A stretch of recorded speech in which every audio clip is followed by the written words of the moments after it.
Unmute yourself, Kiko. Unmute yourself. Greetings, everyone! It is I, Kikoski, welcoming you to the stream. The pre-stream, to be exact, where you have the opportunity to get here, get comfortable, and get ready for some more King of the Castle. This time Mayhem. with... Yep, Yippee! with Ding, indeed. There is Mindstorm subbing. Thank you ever so much. That is 46 months. 2 months of a Mayhem. whole year. Yippee! And that is Klauth with 33 months. Thank you ever so much. That is so kind of you. Thank you. I hope you are all doing well. I hope you are all ready for the silliness that is King of the Castle. Because last time, I got my soul sucked out of me and put into a bell.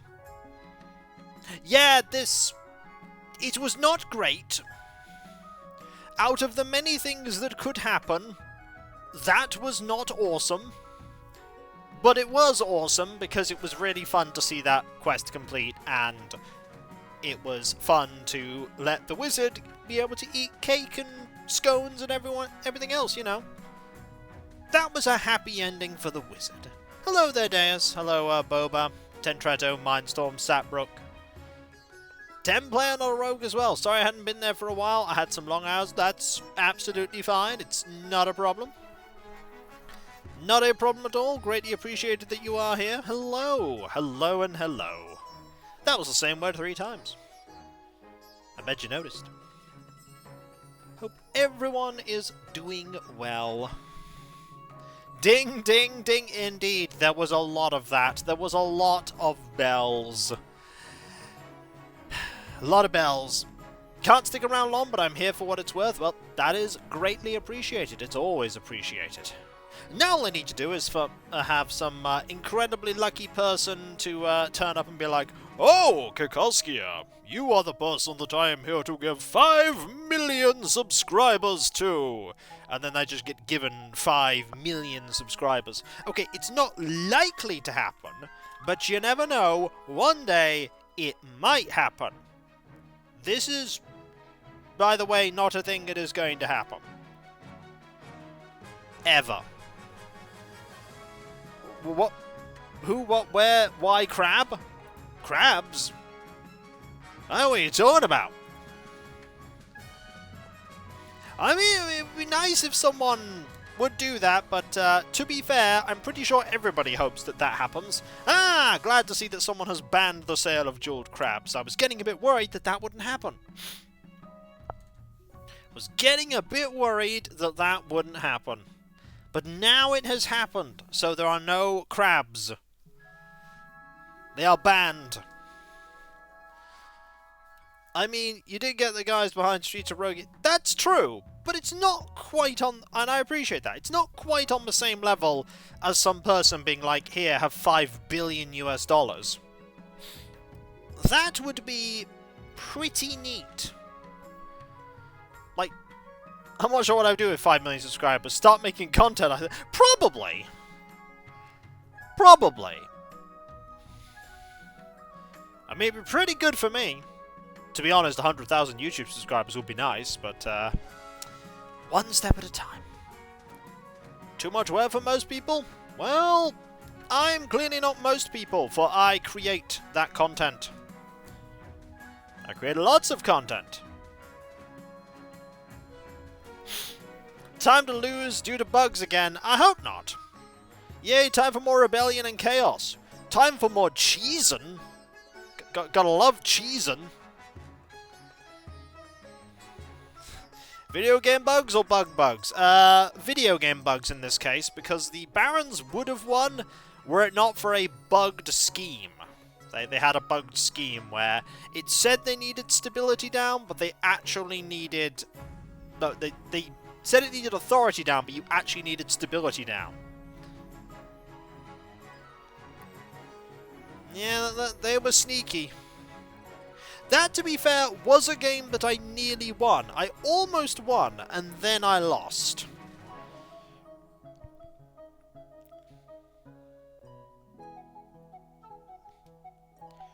Also, the current monarch is going to have a fantastic time, because we absolutely printed more money last time. We printed oodles of money last time. You snatched defeat from the jaws of victory. Yes, I did. I had a 50-50 chance to win, and I lost, and I was actually really glad for that. So the few times when I'm really glad to have losses happen. Right. We are Queen Veleda. Or Veleda. Veleda could have won, but wanted to see the wizard ending. But yeah, I did. Hello, Area. How you doing? We are going to have the time before the stream just to relax. So don't worry about things starting right away. They won't. So, yeah, there definitely isn't a massive metaphorical ticking time bomb that is the economy. I'm sure everything will be absolutely fine and nothing will go wrong. Everything will be hunky-dory. Fun fact, by the way, this week is technically a 2-day recording week for me. Because your money will be fine, right? Talking about the game or real life? Mostly the game. Mostly the game. Also, I've nearly finished painting up some Space Marine intercessors. So, there's only one more big project to do. And that is the Storm Raven gunship. Look, put your money into the crabs. No, we can't. We cannot. That is not a thing we can do. So, this is the kingdom right now. The kingdom is fantastic for trade. It's not exactly very stable right now. Military's decent still. Farming could be better. Could be much better. Much better. Well,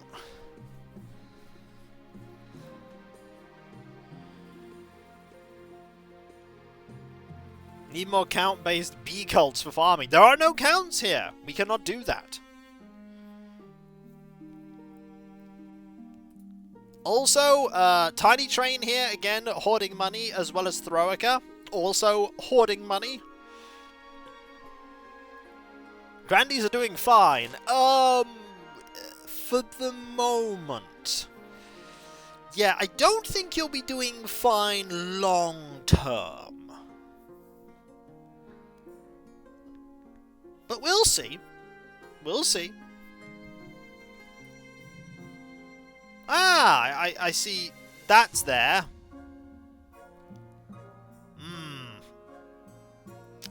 That, Ah, that's also there. I'm not sure that's meant to be there. Look at that. Just over there. Working as intended. Is it really? It really needs to, like, the players to rebuild the kingdom for the prosperity of all. Absolutely. And no one is going to stop that. The chiefs and I are going to work together. We're going to make everything good. Nothing bad is going to happen. This is a lie. The kingdom is doomed. Everything is going to go down the toilet. All 3 of us chiefs. Don't worry, more chiefs will show up. There are 4 of you now. More of you will show up. So what's our path to victory? I honestly have no idea. We shall find out after the coronation. I hope more chiefs show up, otherwise this is going to be an extremely lopsided game.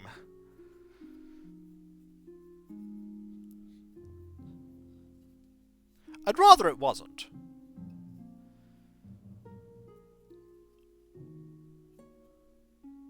If you've played before, Alexa, it will put you there, where you previously were. Hello, Cav! Well, this chief is going to make some food before we start. That's a good idea. Hey, Cav! I see you... Oh, that's a dapper Cav. Sips his spiced Coca-Cola. I'm observer.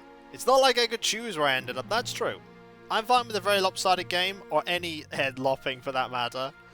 It might be funny for the last stream of King of the Castle to pick some difficult objective and see everyone cooperate to accomplish it. I mean, we could do that. That would be actually really fun for the last stream. That, of course, depends on how many more streams of this you want to see. I mean, as long as you keep enjoying it, I'm more than happy to keep playing it.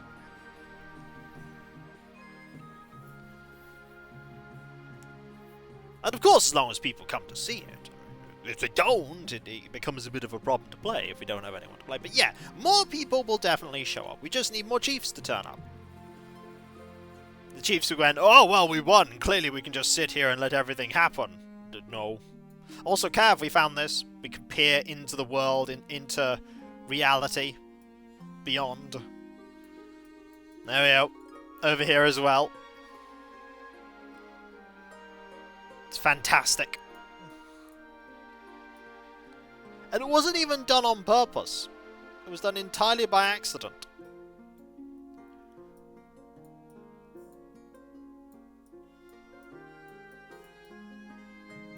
Go down pass with poles. Kiko, do you want Malkavians? Because that's how you get Malkavians. That's fine.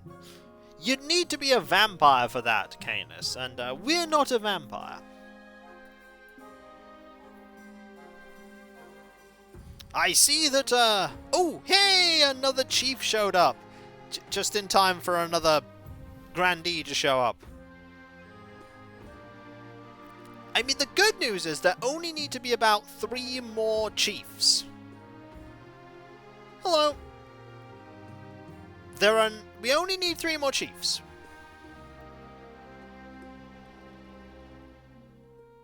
You need to exclamation mark join, Deathwalker.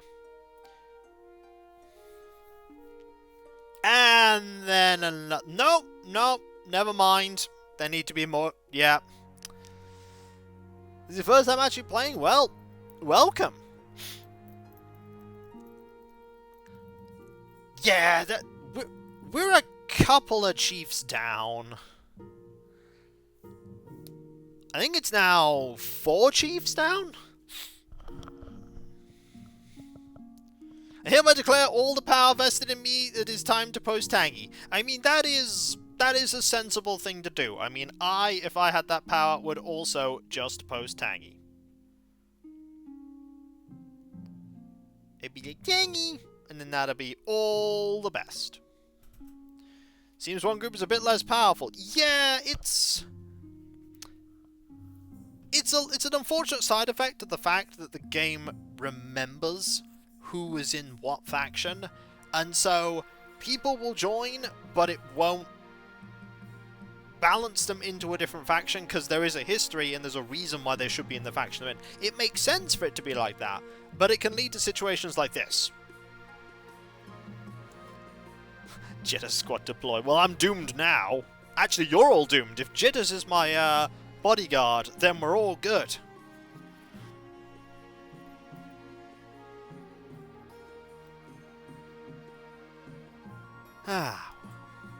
More people will show. A lot of people turn up at 7 o'clock. They turn up a little bit later. You can do whatever you like, Neon. Don't abstain from voting. What's up, Cav? What be up?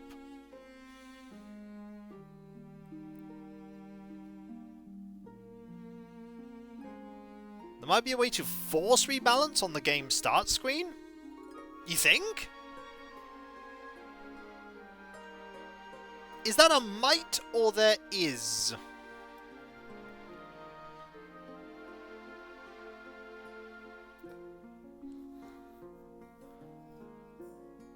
I mean, I could easily go back.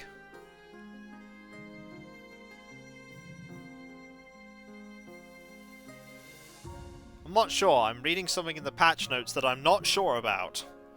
Well, I mean, I can back out and then go back in. That's fine. Like, we can do that. We haven't even started yet. So I can do...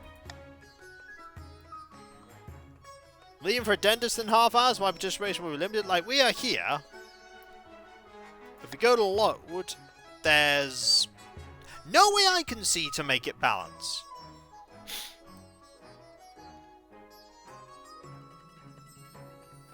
The blue button on the glitched text. We could try that. That would change things dramatically, mind you. We'll give that a go. Because the number of chiefs, it'd be small. So if we let people join up again.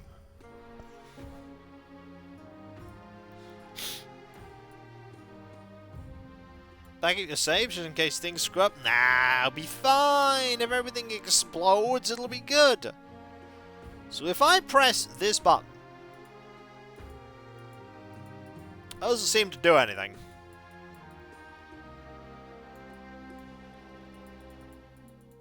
Yeah, that button doesn't do anything. Oh, whoa, whoa, whoa. I accidentally... Oh, hang on. No, no, no. Back out. Don't do that. I pressed the button by mistake. Don't do that. Sorry. I messed up. We're not starting until it gets to 7. You have to press it from the other side. What? I don't know what other side you are referring to. That's a red button, not a green, not a blue button.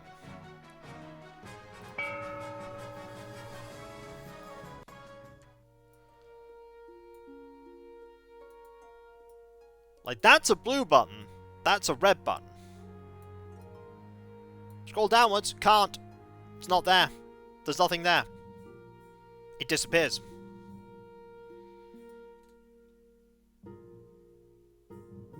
Let me do that. And it's gone. I can't reach it. Then in that case, I can't help you. Oh, no! I did it again! We'll just wait here, shall we? We'll, hang on, no. We'll quit out again. Too bad. It's fine. It's fine. Feels like this balance doesn't exist. This legendary balance. 4th time's the charm, everyone! 4th time's the charm. This time I'll just start at 7. Valeda looks sincerely done with this whole thing. Like, again? I'm standing here again? Ugh!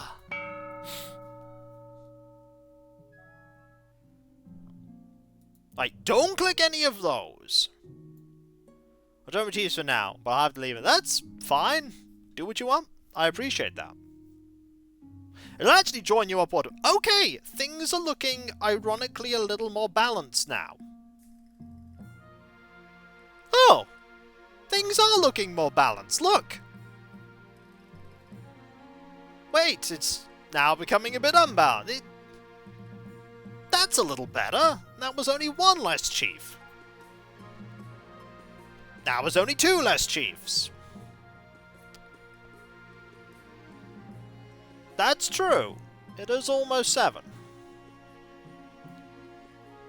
So now it's a little better. Like, the difference between the biggest and the smallest faction is only 2.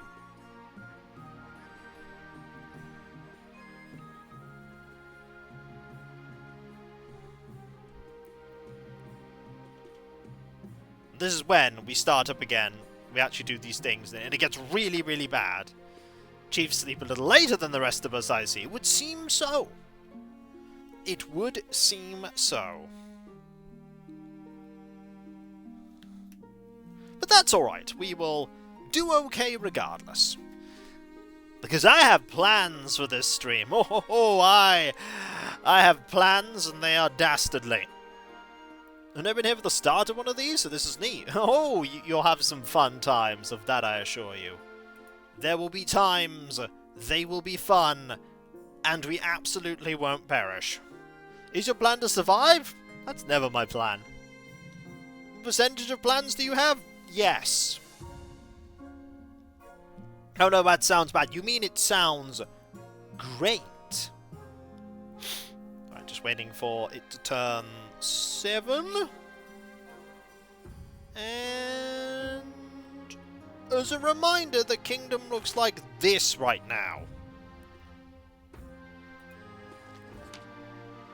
You did it! You seized the throne! We showed them what the chiefs could do, didn't we?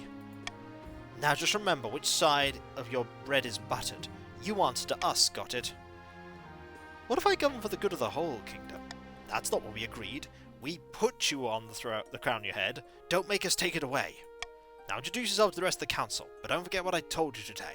Let's talk to myself. May the ninth god bless your reign, your majesty. I trust you conduct yourself with honor and faith. And well met. Under your leadership, we'll whip this kingdom into shape. Do you like my harp? And immediately, arguments. Meanwhile, what do you think? Will she be a good little queen and do as she's told? Too early to tell, but I have a bad feeling. We should have a backup plan just in case. Ah, I'll be fine. Can I see what I am?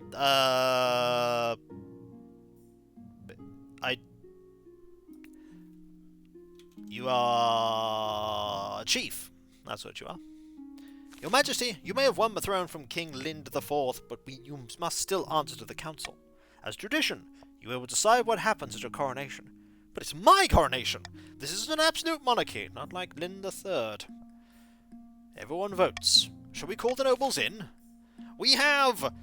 hold a pagan ceremony, force the commoners to swear a blood oath, throw the queen into the river, or the nobles must put on a vast banquet for the queen.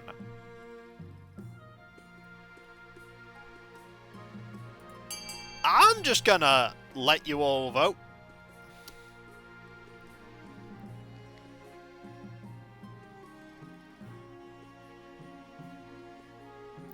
This is gonna be disastrous. This is gonna be 17 flavors of disastrous. This reign, though, we're gonna have some fun events. Gonna have some fun old... Uh-oh. Oh! Cav was the deciding vote there.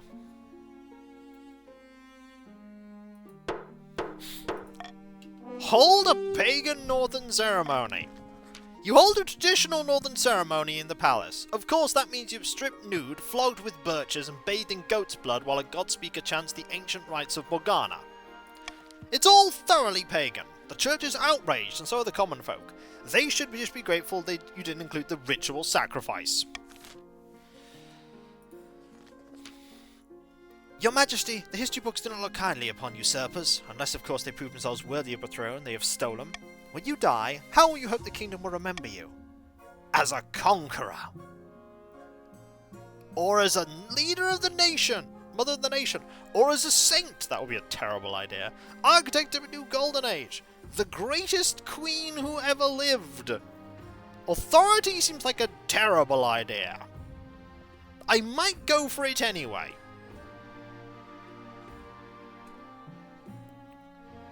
I might go for it anyway, even though it's a terrible idea. Because trust me, trade isn't as good as you think it is.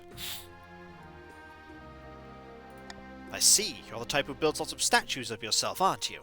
How did you know? I suggest over the next few years you focus on improving your authority as much as possible. Once you have an heir, I will discuss how your ambition is progressing.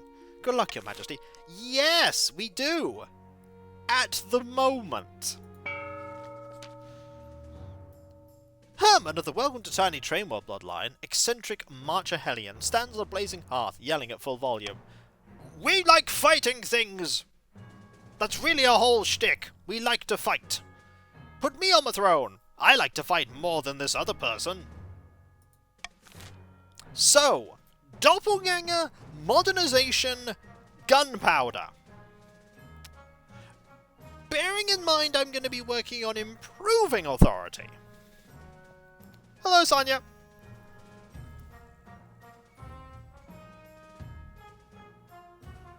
I don't think anyone's voting on this. I don't know. Don't ask me that question. I do not know. Nobody voted. So looks like we're going with modernization. How many barons are there? Quite a few. Well, modernization it is. The barons plan to modernize the kingdom's army in such a way that it's totally under their control. First, they must prove the military needs reform. To advance their scheme, the barons must lower the other militaries to a combined total of 10 or less in 4 seasons. Ooh. That's going to be a problem. Henry of the Black Rabbit clan, charismatic political mastermind, stands precariously on a longhouse crossbeam sitting as they speak. No, it was intimidation that was bugged last time. Morgana is with us. Valeda now sits on the throne, and the chiefs are in charge, but the other regions will already be scheming to depose her. Do we stay loyal to the new queen, or cut our losses and put me on the throne instead? It's a lot easier to win if you're working with the monarch, is all I'll say, but it's entirely your choice.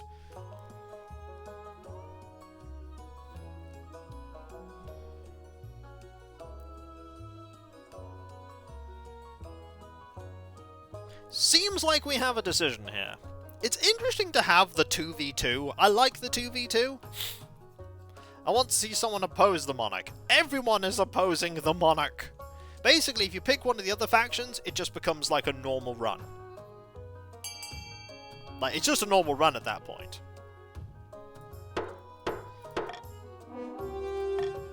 That's it then. Long live the queen! May she bring glory to Morgana. We can always change our minds. If Valeda ever gets out of line, we can take up arms and get rid of her the old-fashioned way. The chief's goal is to aid the queen by countering the other region's schemes as much as they can. They will win the game if the queen produces an heir and completes her ambition. However, if defiance gets too high, they can still change their minds and you can literally not rebel right now. You're close, though! Vote bees. Sophia! Drones on us in a daze. A false pretender occupies the throne while my claim is ignored. Grandees of the South, this is a stain on our honour. We must not allow it to go unanswered. Intimidation, uprising, or excommunication?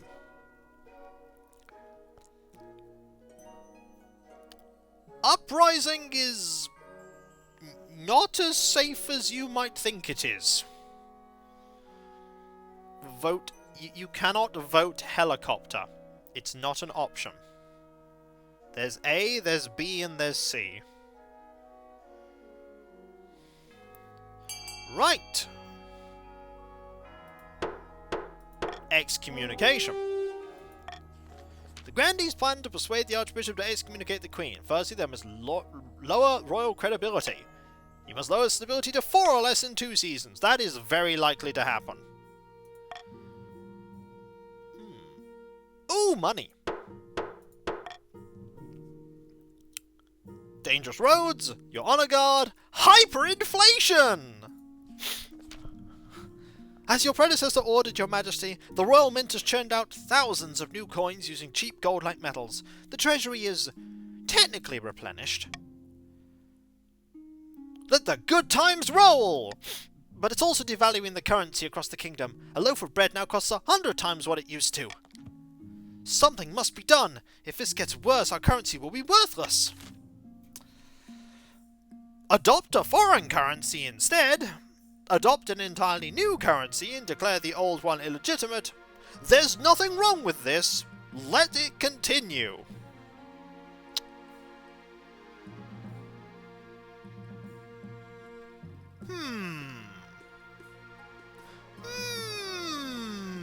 All of these are bad. It just depends on how bad we want it to be. Do I want to bankrupt all the nobles?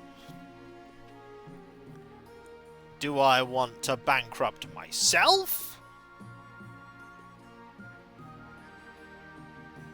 I mean, obviously, there is nothing wrong with this. Let it continue. Everything will be fine. Nothing bad will happen from this. Everything bad is... This is going to be a very quick reign. This is going to be a very quick reign. Oh my, the kingdom is going to be in shambles. It's going to be glorious. It's not going to be glorious at all. Enjoy starving, chiefs. There's nothing wrong with this. You stubbornly cling to your existing currency. It has your face on it. We can't throw that away. Oh dear, that's stability. Soon farmers are selling turnips, each turnip for a wheelbarrow full of coins. Everyone's savings have been completely wiped out. Eventually, the cost of minting the coins actually outweighs their value. The kingdom's entire economy collapses like wet bread, and people start using a barter system. That's fine! It's fine! One day you're walking through the palace when you're confronted by an unusual sight. One of your palace guard is standing watch, but instead of a pike he's holding a mop. Fearlessly defending me from dust, are you? Last week a grubby little urchin kicked me in the shins and stole me proper pike. I grabbed the first replacement I could find. What if there was an assassin? I'd probably hide behind a decorative urn. I can only apologise, Your Majesty. The palace watch have been more incompetent than usual recently. It's obvious you need a proper honour guard to protect you. But first, how can we improve the watch? There's no need to do anything. Let's not do that one. That one will literally mean I lose the game immediately.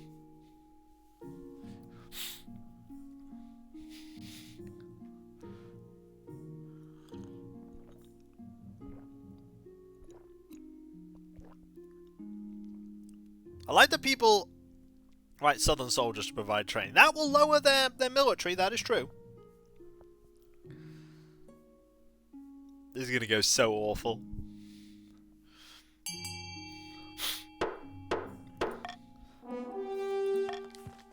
The grandees are honoured that their martial prowess is acknowledged. A squad of smug Southern soldiers soon whips your watch into shape. Though by all accounts, some of your watch's incompetence rubs back off on them. If one thing's clear from this mess, it's that you need an honour guard who can actually keep you safe. Not like these kittens. Think carefully, Your Majesty. These guards' loyalties will be divided between you and your region. Of course, you could just hire foreign mercenaries. You'll choose the Northern Warriors, won't you, Your Grace? Don't tell me you've gone soft and southern already. I mean, I've made my decision, and it needs to be the Barons. By the Starflayer, Your Highness, how could you choose them? Because they were very close to rebelling? I'll make the arrangements at once. The veterans arrive a few weeks later. They march into the throne room in perfect unison before lining up behind your throne, hands on their sword hilts. Each soldier sports a scar bigger than my last. Yay! We are already in serious trouble. Your Highness, the merchants of the north are complaining about bandits. The northern roads are too dangerous to travel. Even with guards, gangs of highly organised, well-armed highwaymen will ambush merchant caravans and steal absolutely everything. Ooh! Offer a bounty on bandit scalps? Send a battle-hardened regiment? Make a few empty promises and hope this goes away? Let's pay for some mercenaries, shall we? Well, that's all I can do. Even the wheelbarrows of currency, especially the wheelbarrows of currency. Especially the wheelbarrows of currency. That's what they're after. In fact, what they actually do is they take the wheelbarrows and leave the currency. Because the wheelbarrows are worth more money.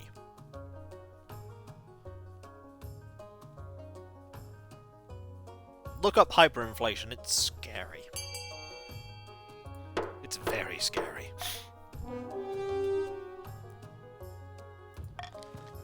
You pay the fearsome company known as the Ghoul-Bitten to patrol the roads and keep the bandits at bay. After a dozen bandit attacks are repelled in roadside skirmishes, the bandits lay low and lick their wounds. The roads are quiet once more. Merchants grumble that the mercenaries demand constant bribes and that their manners are almost as bad as those of the bandits, but who cares? Merchants are never happy. Right, May I not recommend E? I mean, you're welcome to vote for E, but stability is a bit of a problem right now.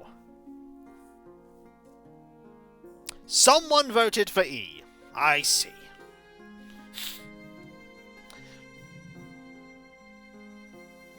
I'm glad that some people are voting for B.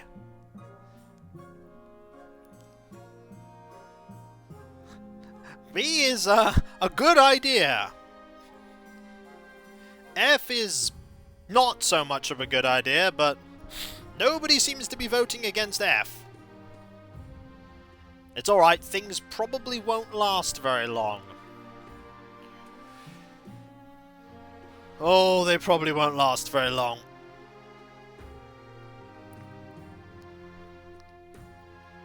But hey, at least we have a little bit of stability. A tiny morsel, a crumb of stability. Yay! We're more stable because we have a library. Woo!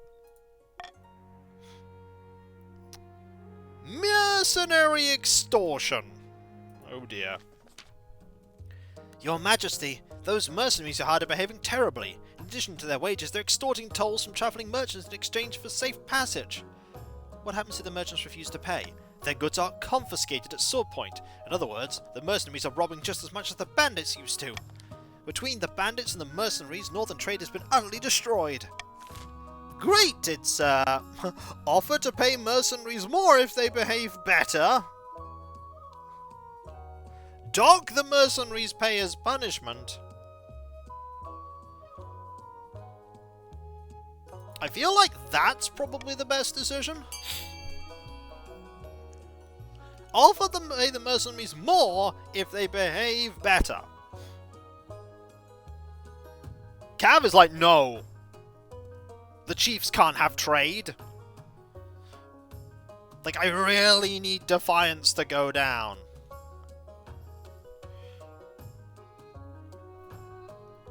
This sounds like a slippery slope, but more money. I mean, it may be.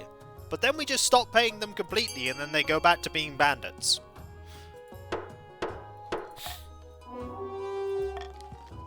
Higher wages accompanied by a stern warning satisfy the mercenaries.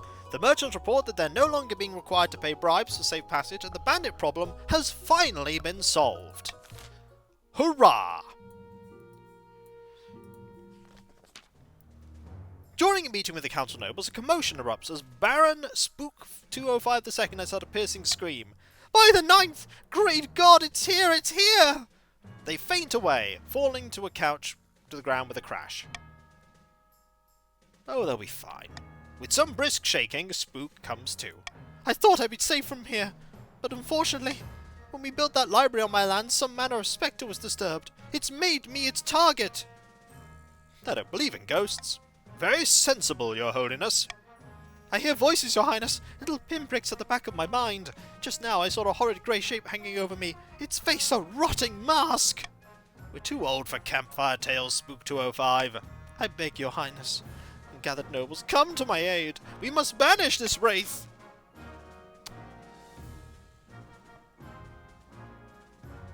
I mean...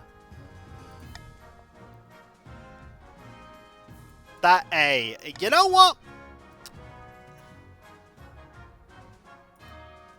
I think we should research this land. We should see what's going on. What is the goal? Two people like we should send an Inquisitor. Oh yeah, the two faiths gonna go just great. It's gonna be fantastic. We shall send the one Inquisitor who has a pamphlet saying, religion good. He'll solve the problem. He will not solve the problem. The only problem he'll solve is which way is the pamphlet supposed to be. People really want... We need to file a legal claim against the ghost. Wrong game. You summon the chief architect who nods thoughtfully when you explain the situation. This sort of thing is an occupational hazard when building on historical sites. Keep you on your toes, doesn't it? Find out who or what this ghost is. Of course, Your Majesty. I'm sure it'll be easy enough to sort out. He hurries off to Curl University to delve through the records. You can only hope Spook 205's troubles do not get worse in the... Yeah, it'll be fine. You won't be fine. Your Majesty, it's important you find a spouse sooner rather than later. I'll take the liberty of finding eligible candidates. What's your preference? Men? Women? Don't you mind. I'm not interested in love. Are you sure, Your Majesty? The nobles will be most upset. Surely it behooves you to look at some options. Okay, I'll look at some options. Thank you, Your Majesty. I'll send out messages. Let's see what they have to offer. I don't promise anything! You'll marry into the chiefs as we agree when you took the throne, right? Right? Maybe? However, in the picturesque castle overlooking the southern city of Calabra, two grandees are lying back and enjoying the sun. The city may look peaceful, but underneath it's nothing but discontent. All across the kingdom, peasants are sharpening their cutlery and barricading their shacks. They know a storm is coming, and who better to blame but the queen herself? Exactly. The commoners are afraid, and it's time for them to find their faith. Why, the zeal is spreading across the kingdom, praying for absolution before the end times. For the next stage, you must raise all regions' faith to a combined total of at least... Oh, I think this is going to be a very quick grandee victory. Would you like a tax break?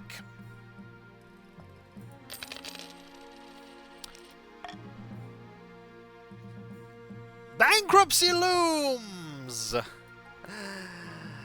Oh...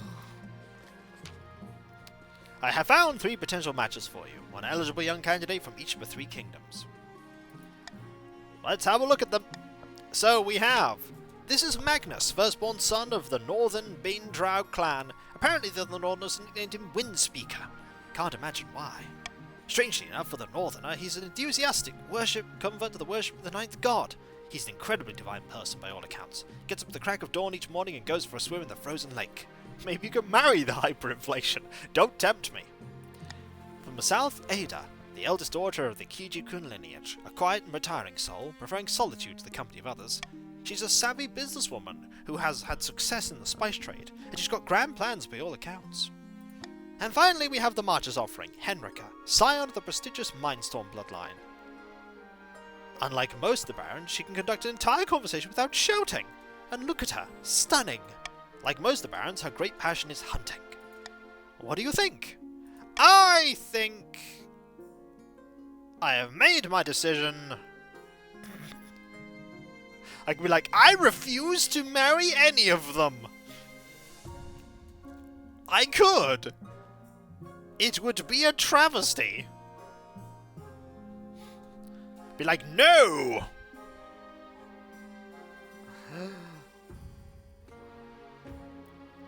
I refuse to marry any of them. Without a marriage, you're alone. No alliance and no support, not to mention an insult to the most powerful families in the kingdom.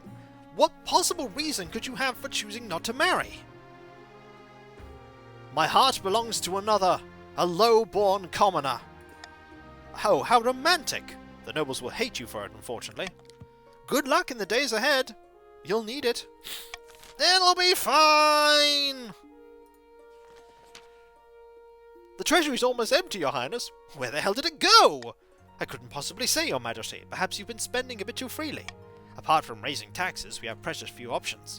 You could get a bank loan, or sell off the crown jewels, or perhaps crack open some of your predecessors' tombs. Most were buried with piles of gold, or so I've heard. We could just print more money again!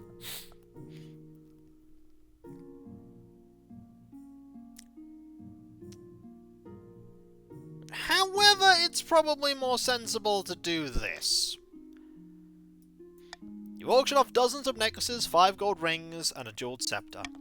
It's a humiliating affair. Selling off symbols of power makes you look weak and desperate.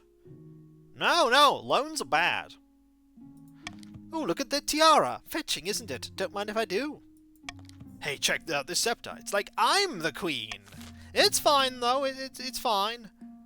Ooh, the chief architect's back. We'll do it when we're really desperate, Tiny Train. Your Majesty, I discovered something interesting about the land in which Baron Spook's haunted library was built. Good, tell me. This ghost is actually Spook 205 Second's great-great-uncle Hans. He isn't haunting the building, he's haunting them. My great-great-uncle is angry with me? I never even knew him. I can call upon Quill University for more information. Great God, I don't need information. I just want this ghost gone. The exercising will not do well. Continue the research on We have to. We have to find out what happened to great-great-uncle Hans. I'm willing to pour my money into this. Hello, Gnosis. I'm willing to pour my money into this. So long, Ziggy Zaff. Thanks for being here.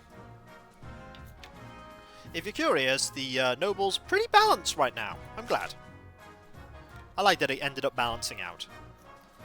We must find out who Hans is, why he's haunting them.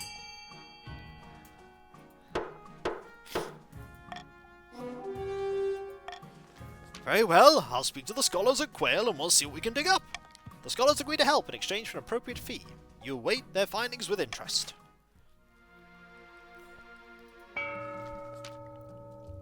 Deep in the back rooms of the royal palace, the northern chiefs are poring over secret letters and scribbled diagrams. The queen refuses to marry, despite everyone's advice. She'd better at least get on with finding an heir, or all our heads will be on the chopping block. Too right, the kingdom is increasingly unstable, and it's just playing into the grandee's hands. I've heard they're meeting with the archbishop in secret now. Morgana only knows what for. And we've got to keep up our efforts.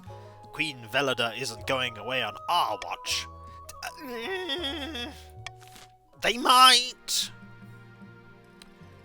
They might! Oh, yes! A call for unity! We might need this so that the kingdom doesn't disintegrate.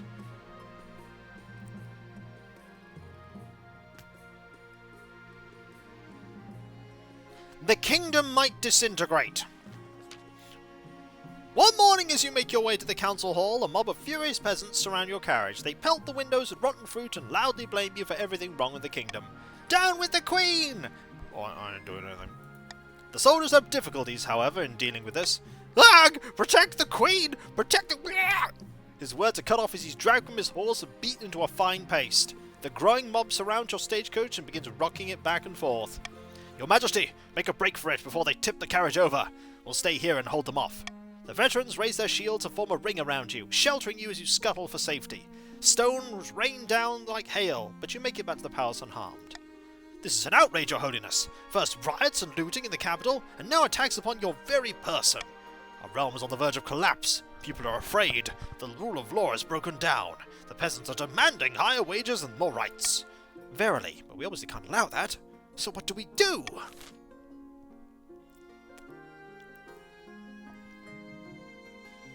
Round up all the rioters and hang them. I mean, that could work. It would be grim, but it'd work. I mean, none of these options are safe. They all have downsides. This one is a dice roll, and if more people vote for it, we'll gain some stability anyway. Though it might be a bit grim. Let's give them everything they want to know. Yay, more stability! Your soldiers face heavy resistance from the rioters, and hundreds of your troops are killed. Others desert to avoid fighting their own fellow citizens. But the results are inevitable. Hundreds of peasant corpses hanging from gibbets, left to rot along the Queen's Road as a dire warning. The riots die down. Common folk are terrified, but there are fewer peasants to work the fields. That'd be fine! Meanwhile... It's near impossible to sneak out the palace at night. The palace watch keep catching you and dragging you back to your bedroom. But tonight, you've managed it. Bundled up in a dark cloak and hood, you head out to the capital's market district. Your true love is waiting for you on a bridge. Your love's name, of course, is Jane. She rushes to your arms and presses her mouth to yours. It's a while before anything needs to be said aloud. My love, it's been months since we last saw each other like this. Every night I dreamt of you. And I of you. But why did it take so long? The palace watch realized I was sneaking out. It must be such a hardship to be the ruler of an entire kingdom, Your Majesty. She can't get through the last two words without breaking into laughter. What happened to the brash young princess who swept me off my feet back in the north? Thanks to the new house, by the way. I'm still getting used to living in the capital. You don't need to call me Your Majesty. I know. It was a joke. You'll always be Veleda to me. Why don't we head back to your place? You and Jane return to her tiny cottage and spend the night together. As usual, you must sneak back to the palace before dawn. Before you leave, she catches your arm. I'm tired of waiting, my love. I can't live like this. We need to get married in the eyes of a ninth god for all to see.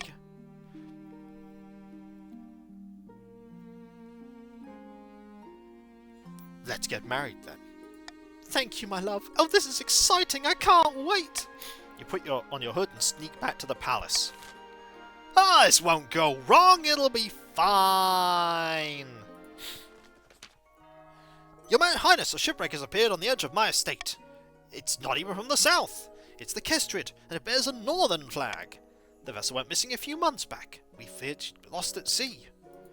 Well, she's been found on land, right on top of my favourite picnic spot.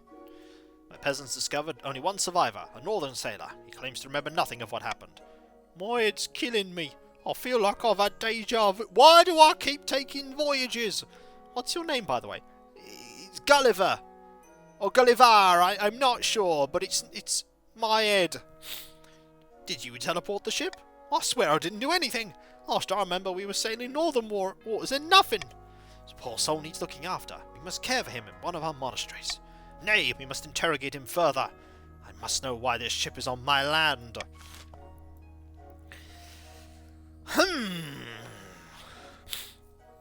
We could just send him to a monastery. Let him coalesce in peace. Just let him, rest and relax and recuperate. It seems like a good plan to me. He'll be right as rain in no time. Also, it lowers defiance. Defiance is a problem right now. It's a bit of a problem. Bribe us, you say? Yes. I really, really need this defiance to go down.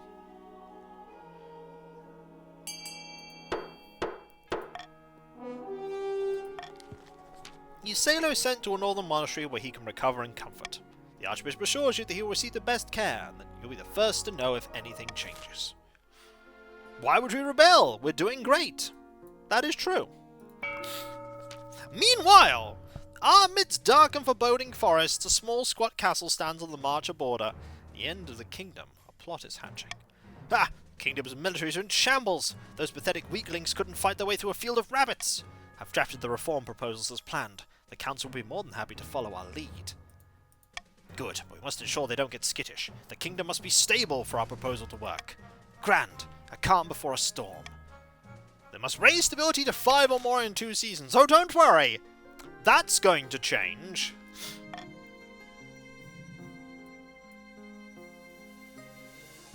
Arranging a wedding. Your Majesty, your insistence on marrying this commoner girl is unwise.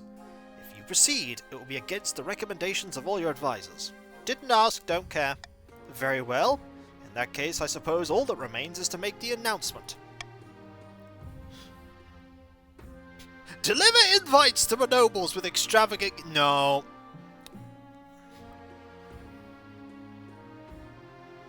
Gather the nobles and tell them in private. What's all this then, your Majesty? Why did you gather us in the Great Hall outside the Northern Council hours? I have fantastic news! After you explain your upcoming marriage to a noble woman, a deathly silence falls upon the nobles. It's finally broken by Grandy Uncle Putt. Knight preserve us, your Majesty! You're destroying centuries of tradition, all because you've gone moon-eyed over some gold-digging peasant? Shameful! The other nobles will raise their voices at once, a rising tide of anger and insults. You duck out of the council hall in case they start throwing things. Now with the news has been broken, the only thing left is to organise the wedding. It's all fine. The Archbishop walked into your office and placed a bottle of wine on your desk. Your Majesty, a monk in the south by the name of Giddlefrith has been writing a history of the kingdom. His assessment to your predecessor on the throne is most unkind. Since you're not King Lin's direct heir, this won't reflect badly on you. In fact, the grandees are like to think better of you for replacing such a terrible ruler. So no downsides? No downsides! I'll leave you to enjoy your wine, your Majesty! Yay! Turns out the other person was so awful that you're great in comparison! A noble's here to see you, your Majesty. They say it's a delicate matter. Unfortunately, I'm not merely here on a social call. I can comb through the records of my estate with the help of the university scholars and unearthed a bit of gossip from hundreds of years ago. Great-great-uncle Hans was having an affair with a secret southern lover, Daffy McBrain's great-great-grandmother. Rumour has it that this most passionate letters are hidden somewhere in his manor. They must be destroyed for the sake of my family's reputation. Blackmail material, eh? Oh! I do hope not, Your Highness. The trouble is, Daffy McBrain refuses to let me anywhere near his manor, and I dare not mention the reason, or he'll tell everyone and embarrass my family. Your Highness, I beg you, please tell Daffy McBrain to throw his doors open so I can lay the scandal to rest.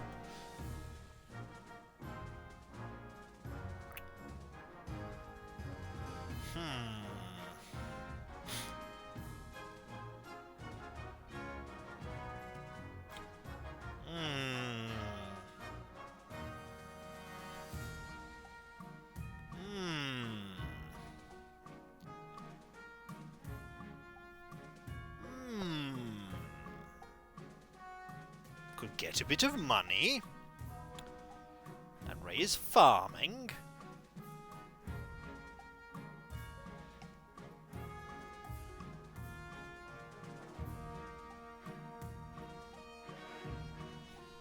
Lower the Faith ain't bad. Daffy McBrain must hear the truth. But, Your Majesty, I begged you to keep it quiet. You summon Daffy McBrain and explain the truth of his ancestor's affair with great-great-uncle Hans. By the 9th! No wonder my great-great-grandmother's marriage ended in ignominy. This Hans was a home-wrecker! Still, I appreciate Your Majesty's candour. It's good that some people speak honestly these days. Soon, great-great-uncle Hans is the talk of the South. An enterprising bardic troupe even performs a play poking fun at the centuries-old scandal. It proves most popular.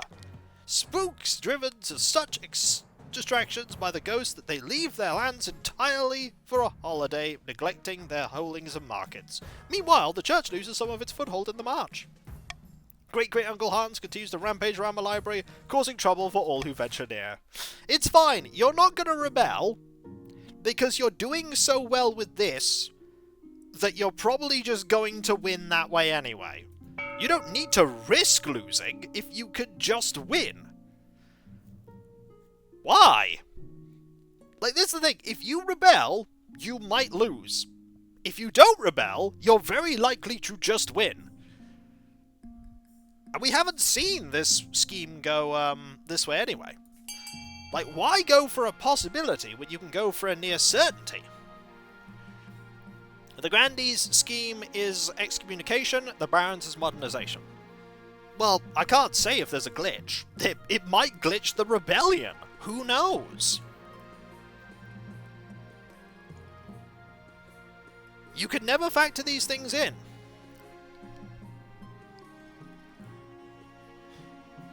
I see that A needs to get more funding if the Barons are to keep stability up.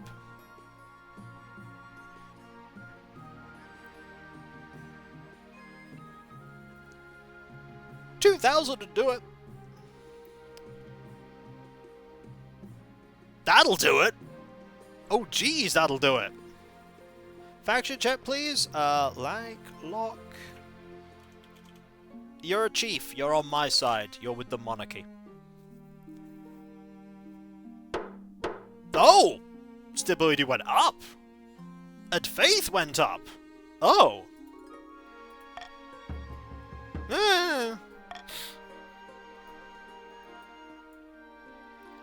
The royal wedding!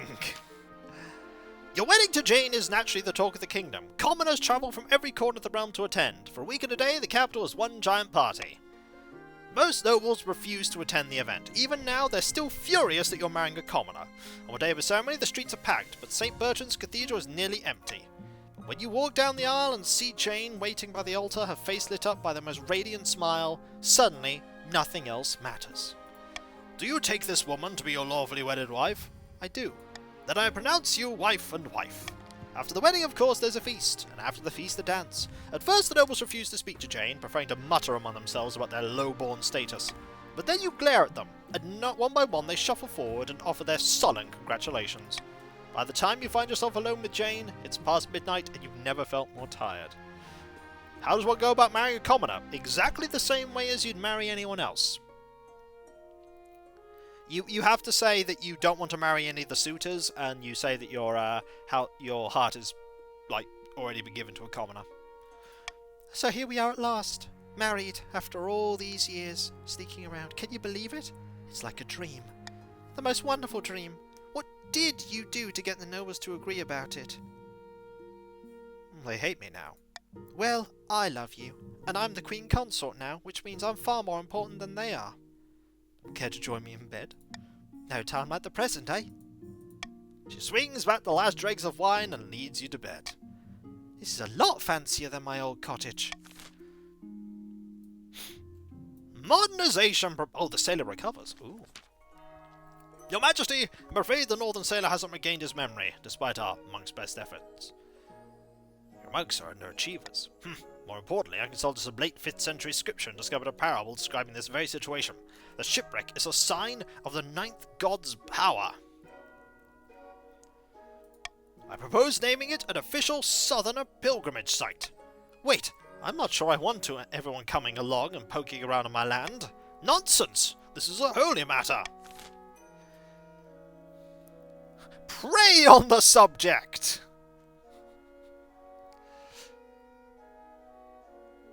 That needs to go down by 10. Yeah, I don't think we're going to be able to lower it that much. Needs to be all regions. Pray on the subject! Yeah, you don't need to rebel. There's no reason to. You're probably going to win. You could lose if you rebel.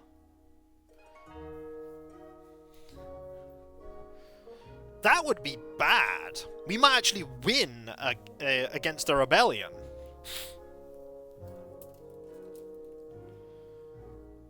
Pray on the subject. Think on it. Money! That'll be fine. We're totally going to win, right? It's just a question of whether the grandees or barons get... I mean, the third part is the doozy. You spend long candlelit evenings in St. Bertrand's Cathedral, meditating upon the 9th god. Soon, you hope, you'll receive divine advice. Your Highness, the Barons of the March plan to have the Council push through a number of military reforms. For the good of the kingdom, they say, but the reforms are designed to consolidate marcher power over our ranks. We have to stop them. In this situation, I can only give you advice, my queen. The Barons are waiting for a period of stability that will allow them to pass the necessary amendments while everyone's guard is down. Unless there are some drastic developments in the next few months, I predict the Barons will be proposing these military reforms very soon. You bring the revelations, which the Barons wholeheartedly deny to the Council. Accuse the Barons of treason. Stall the military reforms to the host of legal quabbles.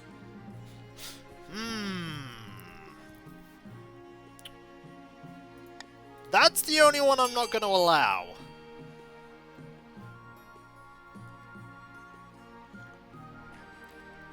I mean, losing one or so stability is not going to make a huge difference.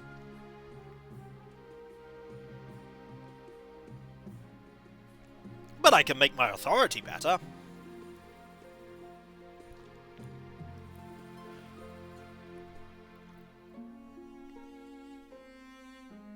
We'll try. Accuse the Barons of treason. The council erupts with shouts and insults. Accusations, formal and informal, circulate through the kingdom, shocking everyone. Peasants in the march and beyond protest the reforms. Derisive cartoons are posted on tavern notice boards, while priests warn against trusting the self-serving barons and their wicked ways. You can only hope it will be enough to delay the reform. It will not be. After several rounds of deliberations, the council approved wide-ranging reforms to the kingdom's standing armies. The barons are the major contributors to this new model army, having volunteered their expertise and manpower in these trying times. Meanwhile, in the foreboding March of Fortress, the barons are celebrating. I can hardly believe they went for it! This is all well and good, but we've not won yet. We must make final preparations before we take control. March to the capital, or quietly force the Queen to abdicate.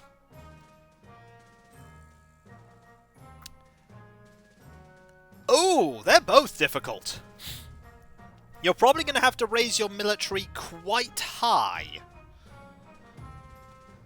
I bet that's going to be like 8. I bet that's going to be 8.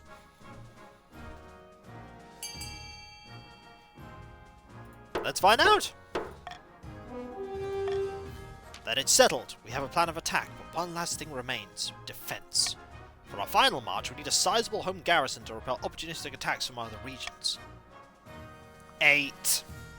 You need 8 military for this! Ooh!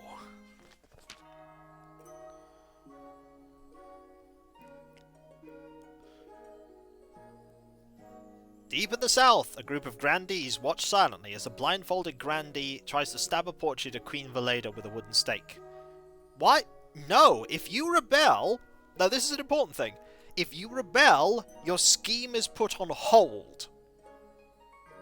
So you can't raise your military via the rebellion and then win via your scheme, because the scheme is replaced by the rebellion. It gives everyone else a chance to pummel you.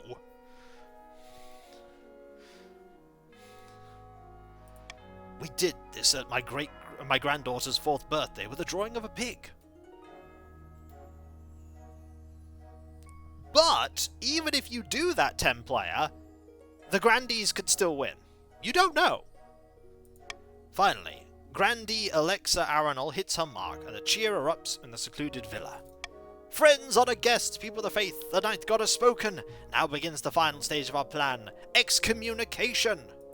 Only one question remains. For which sin will the Archbishop excommunicate the Queen?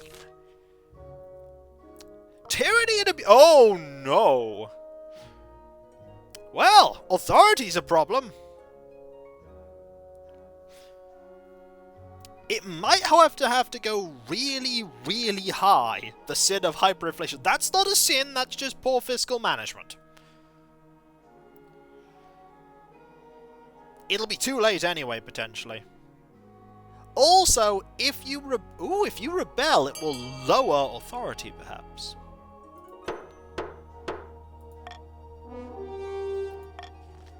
It shall be done. We must now ensure the Queen is seen as a tyrant. You must raise authority to 10.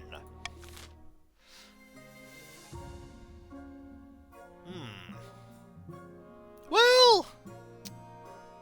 There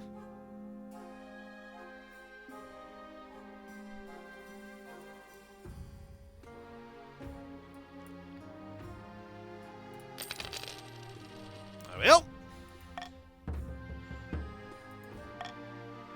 No! No, we will not tax them hard. We will not. Your marriage to Jane has leaped from strength to strength over the past few months. Truly, you found your soulmate, and every day you count your blessings. It's high time you thought about having an heir. Well, you're finally married, but something's still missing. You need an heir. You need someone young, whose loyalty is assured. Well, my wife and I will have a child together. No one objected to the traditional method. They rejected everything else about your marriage. A vision of prayer. You and the Archbishop convene in the evening as usual to pray for guidance about the mysterious shipwreck of the Kestrid in the south. A sudden image whips across your senses. Sailors tumble like dolls into a dark abyss, then disintegrate to nothing.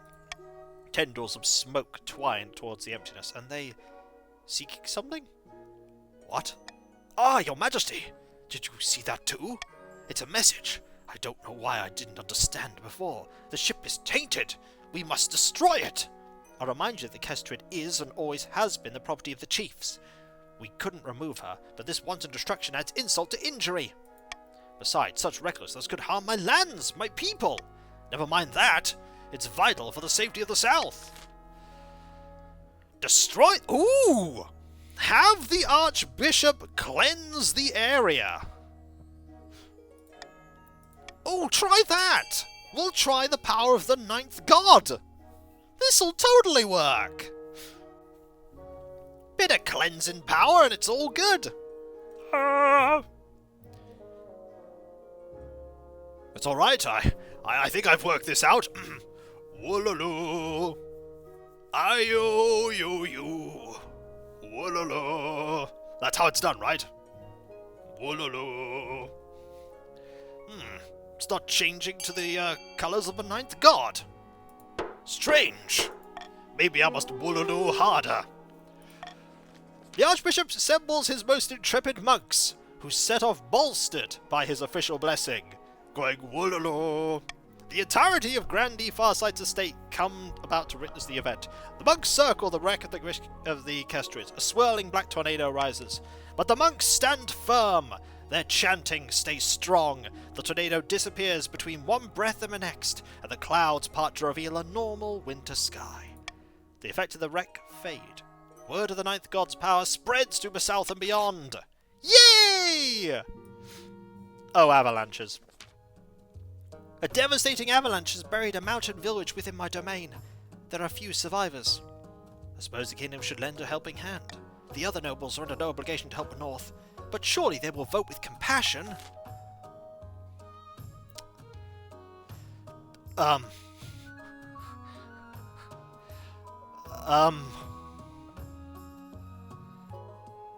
Well...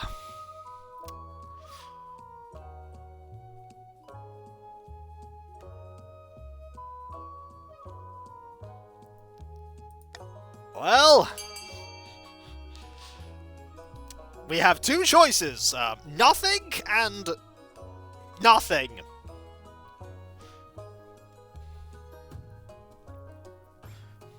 Which nothing do we take? We take the super nothing! Oh no. Just hyper nothing. What do you give us, my lord? This! It's nothing! Nothing can be done. The north is a hardy, self-resilient region. There is little complaint about your lack of help, or at least none that reaches your ears. I mean, at least we're a stable kingdom. Sort of. The chiefs are gathered in an empty clan hall. A new report from their spies has just come in. By Karala's beard! Do you remember those military reforms the barons pushed through the council? They're trying to reorganize the armies into a fighting force that's only loyal to them! It's too late to stop them. The reforms have already been passed, and the Queen still has yet to produce an heir. Perhaps it's worth changing tact. If it's too late for Queen Valeda, we might want to get out while we can. Our only other option is to retake the throne by force, if we think they're too weak to hold it. But it's all or nothing play. If we rebel now, our goodwill will be gone. Not to mention a few of our heads if we lose. We'll be back to square one.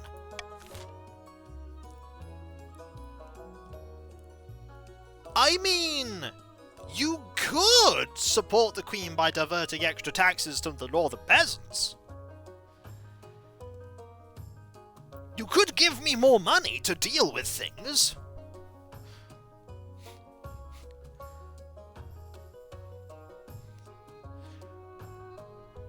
I don't think we need a propaganda campaign. No, don't listen to their lies. Thanks for your support. I will remember this. The gods are good. This should help Valeda keep a good grip on her finances, but we can't do it all for her.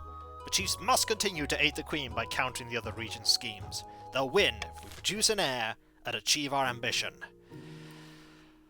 Ooh, well, I guess we're stuck with what we've got. Curious discovery, food riots, famine! Hello, Your Majesty. I've travelled all the way from the marsh to beg you do something about the price of grain. I can't afford to feed my family. A day of backbreaking work isn't enough to buy a day's worth of bread. She's right. The grain price in the march is beyond all control. Greedy merchants rake in profit while the common folk starve. We could put a cap on the price of grain.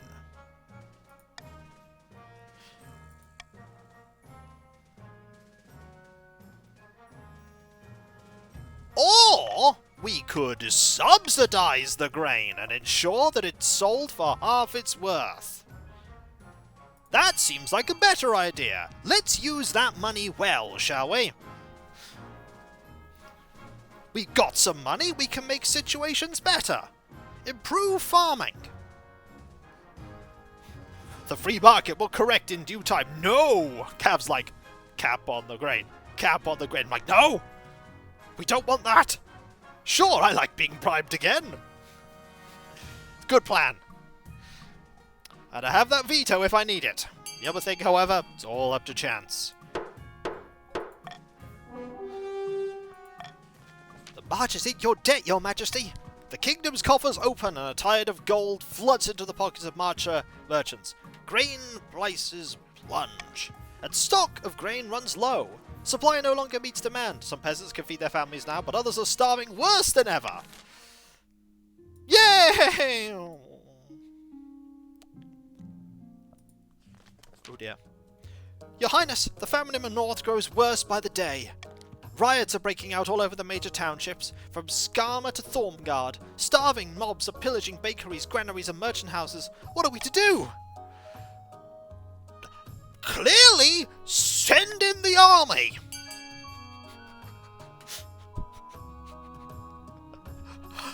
That wasn't even my fault! I have one option! We must send in the army. That's all we can do!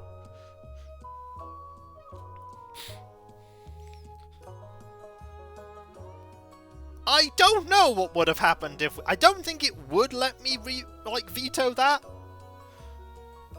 I'm not sure it would. I don't want to risk it.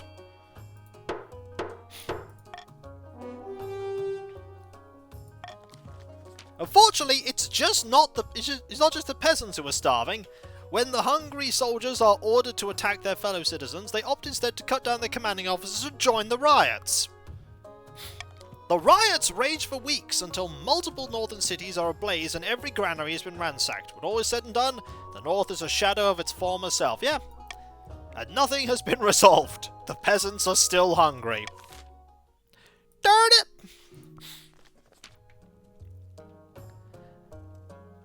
Not quite. There's still a 2 and a 5. 2 and 5 is still bigger than 6. It's not a surefire thing. Your Majesty will recall the devastating avalanche that struck the north. I remember, a tragedy. The avalanche covered an ancient stone door embedded in the mountainside. We suspect it may be one of our ancestors' tombs. Some locals pried open the door and investigated within. They didn't return.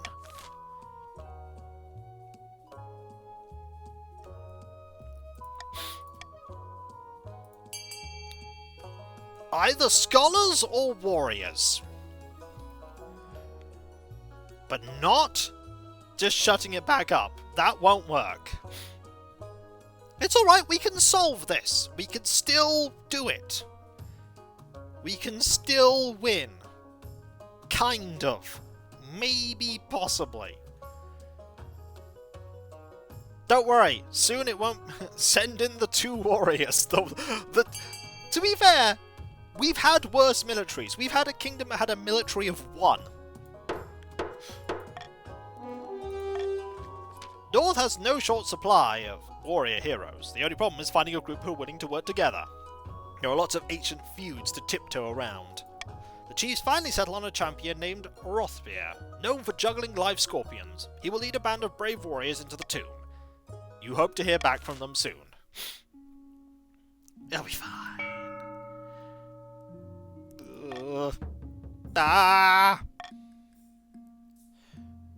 Rothbeer returns. A prediction. Refugee crisis! Your Majesty, excellent news from beyond the sky. As your Highness knows, I'm an amateur astronomer.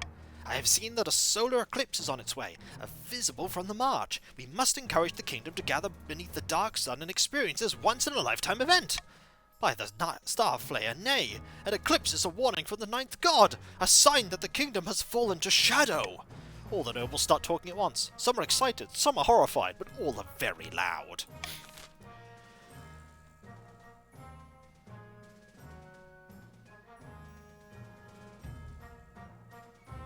I think it's time to focus on holy protection against this eclipse. And money!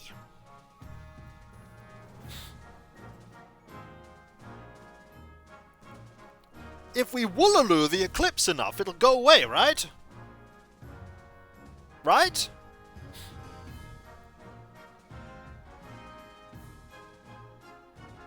No? It'll be fine! It won't be fine. Yeah, we do! We do need food. However...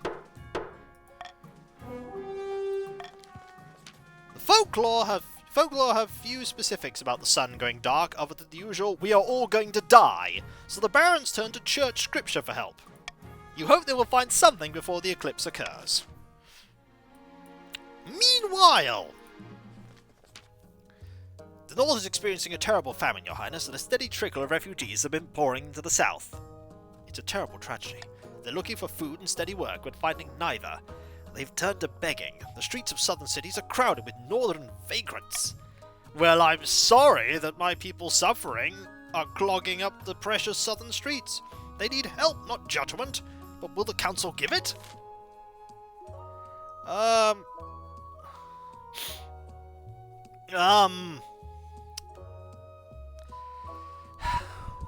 Well, this is bad.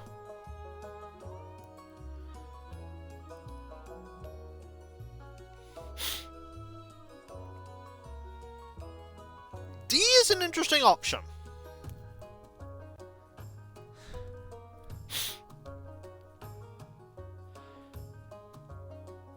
Look, I'm going to press call for unity, and I'm going to say D, alright? Let's go for D. The answer is, we hand out bread. This'll go awfully wrong, but I'm gonna try. This could end the rain right now, and it'll be amazing if it ends the rain right now. Ripped apart by people who want bread.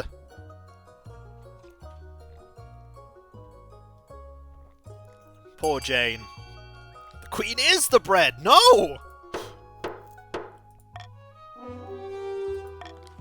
You travel to Calaville, the biggest city in the south, where you spend a whole day handing out loaves to northern refugees. Thank thee, your greatness. You're applauded far and wide for your generosity. You are a true queen of the people. However, your symbolic public efforts don't actually do much to help. The famine in the north only worsens. More starving peasants flock to the south every day, and tensions heighten between the chiefs and the grandees. That sounds like a problem for future Veladar! We have received word from Prothria, Your Majesty. He has returned from his exploration of the mountain too. Aha! He's back! Yes, he is. Unfortunately, Your Majesty, this is not a cause for celebration. Prothria now marches at the head of an army of magic warriors made entirely from ice. They believe Prothria is their ancient king. Why does this stuff always happen to me? The traitor Prothria plans to take your throne with his frozen army. We don't have long to decide on a response. Do you know the origin of these ice warriors?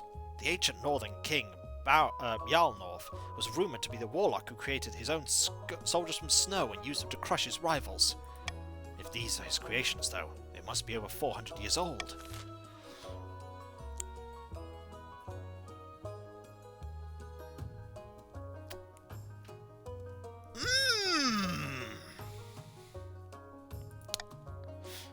Well, my choice is to do nothing.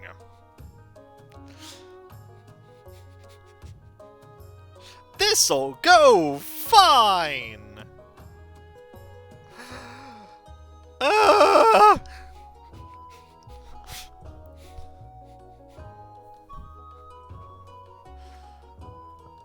We're gonna get killed by Frostmere, and then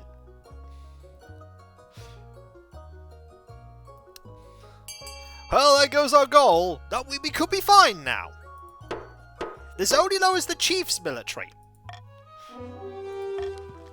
You're presumably surprised by the lack of resistance, Rothria begins to march south at the head of his army of frost. The chiefs are furious at your lack of action. A few even ignore your orders and send their warriors to stop them. Hundreds of the North's finest warriors are slaughtered. You fool! The fools! It's not all bad news. The Ice Warriors are dangerous opponents, good with a blade, untiring and inhumanely fast. But they're also made of ice. By the time they reach the capital, the southern weather has not been kind to them. They're formless, dripping, only vaguely human-shaped, melting into puddles as they totter forward. They are easily and comprehensively defeated. A bruised Rothir is brought to you in chains. Let him rot in the dungeon. Roaring with mad laughter, Hrothgar is thrown into the oubliette. Goodbye, you. Hey! There's terrible options here. There's an option to raise authority. And there's an option to raise military. Oh dear. Yeah, I see what's happening here. I also see someone trying to raise farming, which is applaudable.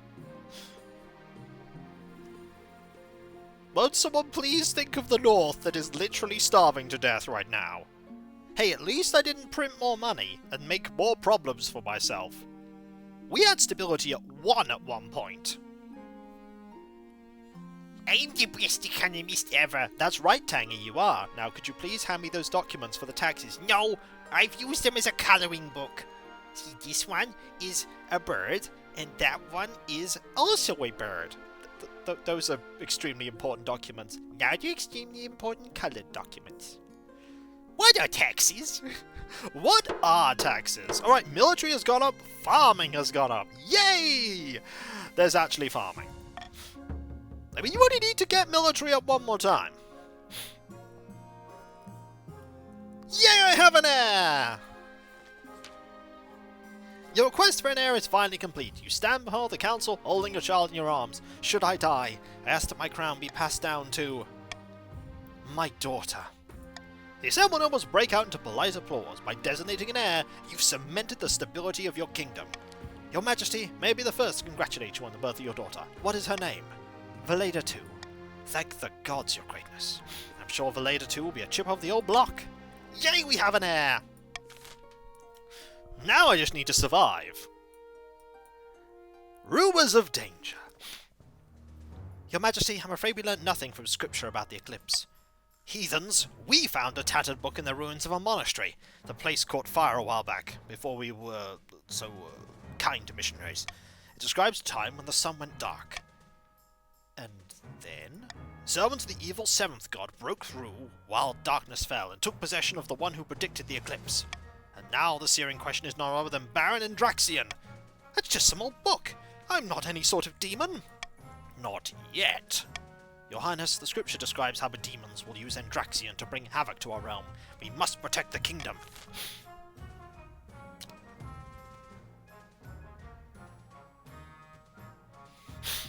This is nonsense! Some old book isn't worth worrying about!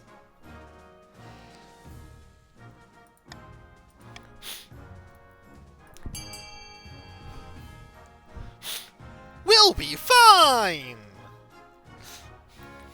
Even Andraxion's like, yeah, we'll be fine.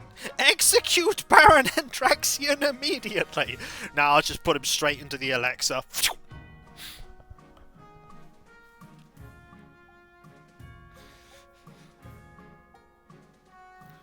Just... I need money after paying for that aqueduct.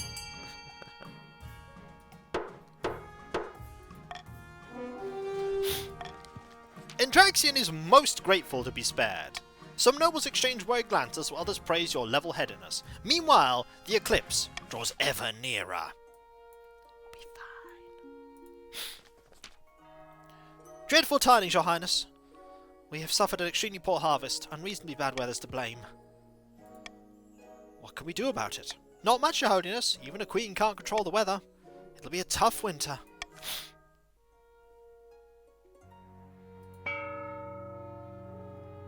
You also can't rebel anymore.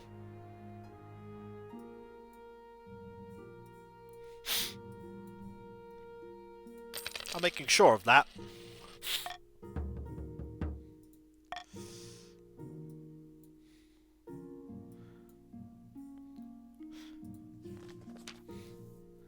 At the start of your reign, you said you wanted to be the greatest queen who ever lived. You're well on your way to achieving that aim. Well done, Your Majesty.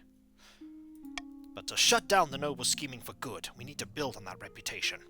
Your advisors have some ideas. We should crush these disloyal nobles, smash their armies, and force them to submit. On the other hand, Your Majesty, if you help us spread the zeal of the Ninth God, The church will lend you your full support. With the backing of a church, the nobles wouldn't dare move against you. Get elevated by the church to be a... Yeah, that's our best choice here. 279 compared to... Yeah. A wise decision, your majesty. I'll send words to my priests. But of course, you'll need to be worthy. Your priority is to raise your authority in the kingdom's overall faith as much as you can. And of course, there can't be open rebellion among the nobles. I mean, I'll roll the dice.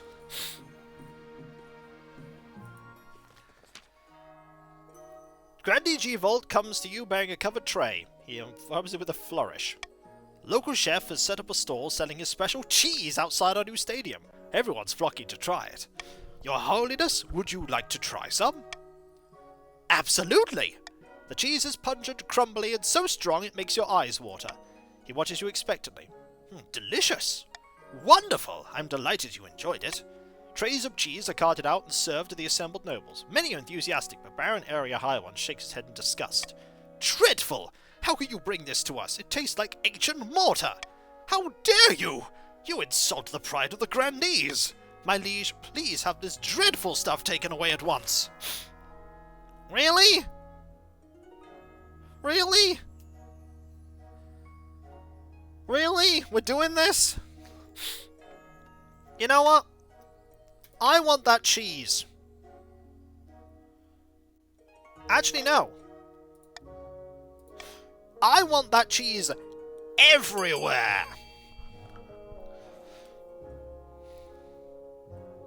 Cheese for everyone! If you want it. It's optional. You don't need to eat all the cheese right now. I need some cheese. And so does him. And her. And the dog. Do not feed the dog cheese. They will not appreciate it. Cheese for the raiders, cheese for everyone.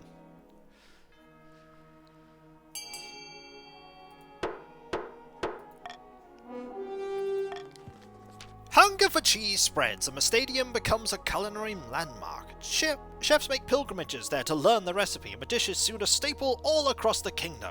You've served cheese for breakfast, lunch, afternoon tea, dinner, supper, and even the occasional midnight snack. You could hardly turn around without smelling it. You'd absolutely kill for a nice plain apple crumble. Nope, cheese everywhere. Well, dreadful tidings, your highness. There's a meddling wizard. I believe it is Brisk, the Lord of Bells. Oh, good! They're back! I know about that wizard. What's the problem? They put up a call for new apprentices, which is a rare event. He's currently positioned outside that bakery. They have cheese twists there.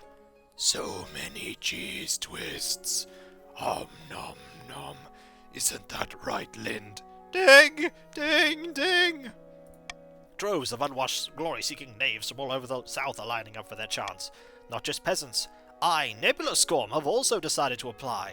The competition will be fierce, but those peasants are no match. I will be the most powerful noble this council's ever seen. You? You couldn't put your clothes on if it wasn't for your servant's help. We can't let this go ahead. Not only is it heresy, but it's a clear and dangerous conflict of interests. We will assemble the council then. Ninth, bless you, your highness. I mean... why don't we say...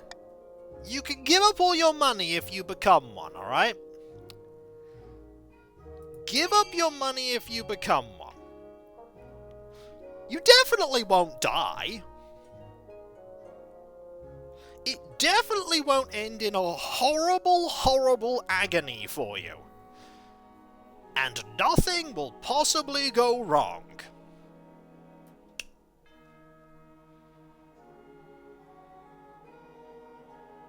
Maybe they like bells. Maybe they do. You could join the former monarch.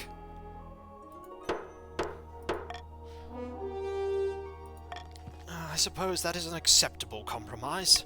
Nebula Scorn begins his journey to Calvone immediately, and I also gain 2,000 money. His successor, Baron Nebula Scorn II, inherits his position, but the treasury confiscates the vast majority of his wealth as payment.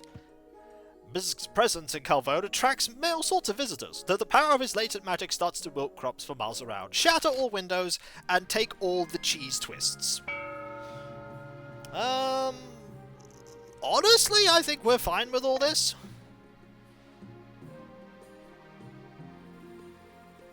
I feel like I should go for my ambition right now, just in case the eclipse ends everything. Your Majesty, I've received messages from the priesthood beyond the capital. They've been working hard to promote your power in every sermon. I love to see the church and state working together. Absolutely, Your Majesty. 70%! Unfortunately, we've hit some difficulties. Well, that's a shame. We get to play more of the game. The nobles challenge your claims of holding a special place in Benight's favour. The common folk are similarly unconvinced. To improve your chances, focus on increasing the King's authority for the next 2 seasons. The challenge will decrease the difficulty of each failed attempt. We are so doomed. It's alright. Your Majesty, the scholars and great thinkers of the North have invented a new farming implement. Some kind of horse-drawn machine that automatically reaps and threshes grain. It's called a wheat eater, and it's revolutionizing agriculture. Congratulations! You now have the highest amount of farming. It would be of great use to us all in the south. Our farms are struggling to keep up with demand, you know? Pardon me. We'll not share the designs with the likes of you, Southern Leech. Our people have worked hard on that machine. We deserve to reap its rewards, not you. I mean, we could compensate you. We could compensate. Everyone can benefit. Everyone can benefit. I can improve farming. We are so doomed.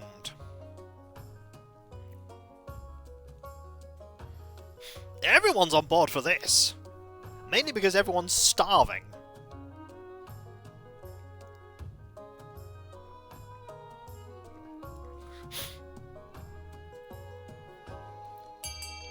Alright. Compensate them. A fair price, I suppose. Rewarded for their ingenuity, the chiefs are satisfied, as is everyone else, who produce brand new wheat eaters for their farms at lightning speed. Meanwhile, in the capital, the solar eclipse does little except make the day a little grey, but in the march is a different story. My liege, I hardly escaped alive. Please, you must help us. You look awfully familiar. I have my father's eyes. What happened to him was terrible. As the sun went dark, he changed into a monstrous demon creature, a reptile as tall as a building. He bit the heads off his servants, and more demons erupted from their corpses. We fled the church to the churches for safety and barred the windows against the beasts.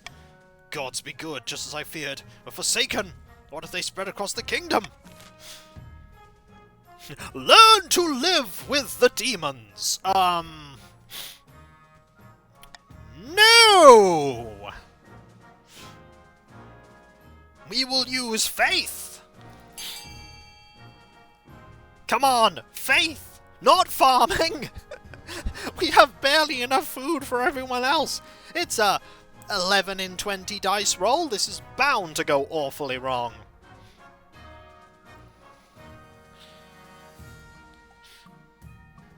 I think we're in trouble. I have a spare chainsaw lying around somewhere. Ooh, I think we're in trouble. Yeah, C would be very brief. I think that those grayed out things would mean we would just lose.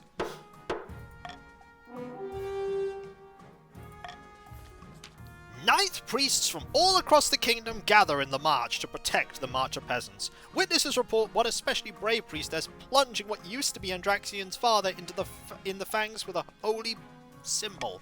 Eventually, the creatures retreat back to the Seven Hells. You can only hope they're cowed. Meanwhile, archbishops eager for the church to take credit. Peasants scramble to attend as many sermons as possible, keen to avoid anything like this happening again.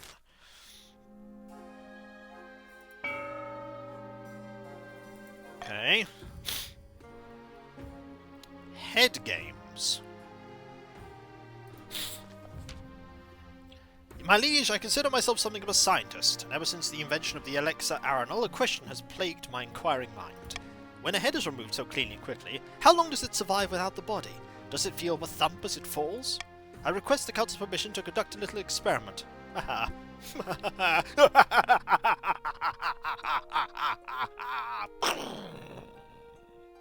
Did you just get a peasant to make a lightning sound?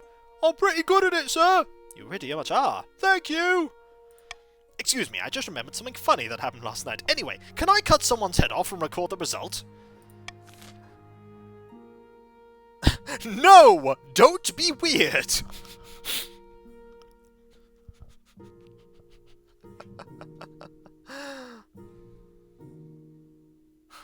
Sentence him to a first-hand experience!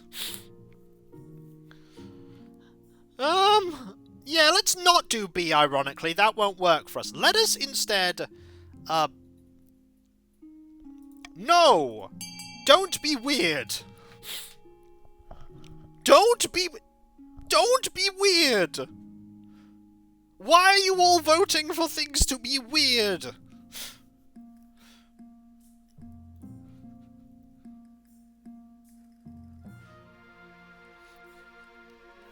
This man has supervillain vibes written all across his face. We can't accommodate him. No! I've been working so hard to prevent the barons from rebelling. It would, but it would also let the barons rebel. Ugh, this council has no respect for the scientific method. What am I supposed to do? Build tiny Alexa Arenals for guinea pigs? Stop being weird! Your Majesty, the richest merchants of the South have bribed the grandees to give them an exclusive charter. They now control all trade of perfumes and dyes, the South's most valuable goods. It's all a monopoly, Your Majesty. They're scamming the public by fixing prices, pushing smaller traders like myself out of business. Something must be done. Monopoly? Sounds like good business. Demand the Treasury takes bribes.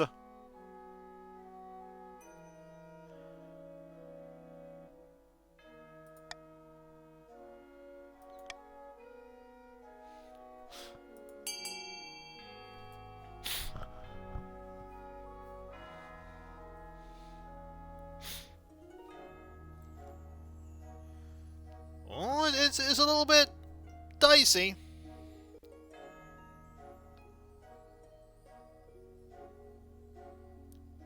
Looks like we're going to get some stability, though. At the cost of some defiance. But it's fine!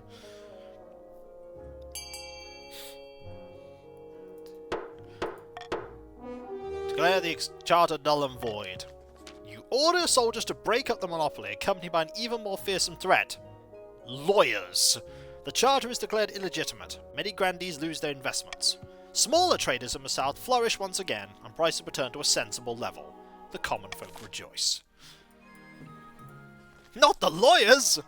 We received a message from the wizard Bruzg, Your Majesty. I heard it in my mind during breakfast. It was quite disturbing. Their new apprentice has died.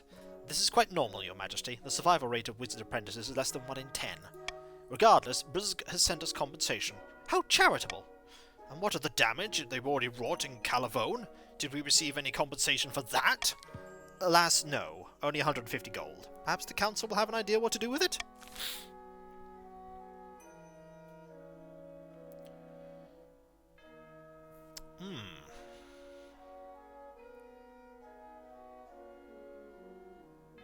I mean, I can't force you to do anything. Ding, ding, ding, ding, ding. Yep. There is much ding. Very ding.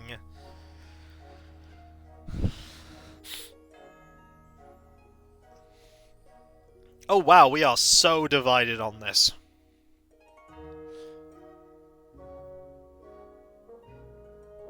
One person's like, oh, I think you should keep it. Could give it to his successor. We are building a statue! We are building a statue, it would seem.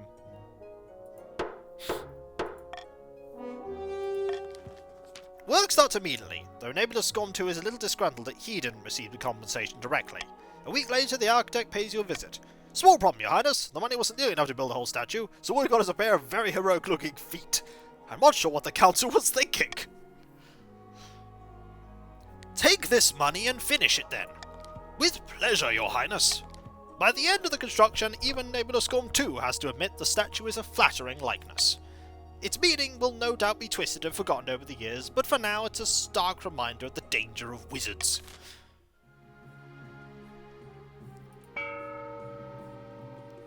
Alright people, if you are not the barons, you have to make sure that B doesn't go through.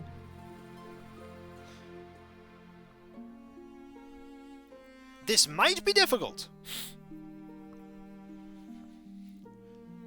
We haven't started yet.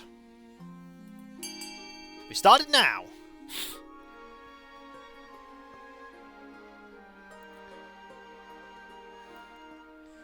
I don't know how we're going to do this. You're going to have to, like, outspend it twice. This might be impossible. I don't know how this works.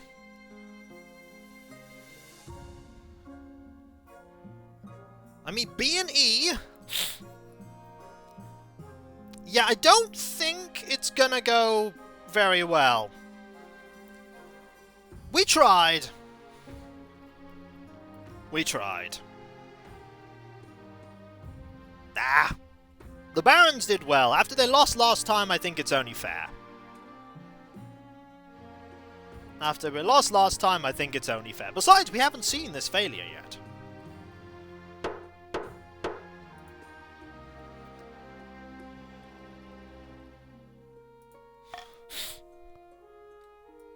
Desertion. And that is why we must ensure the taxes are collected at regular intervals. If we were to... Your Highness, I have urgent news! What's the matter? The new model army has deserted us.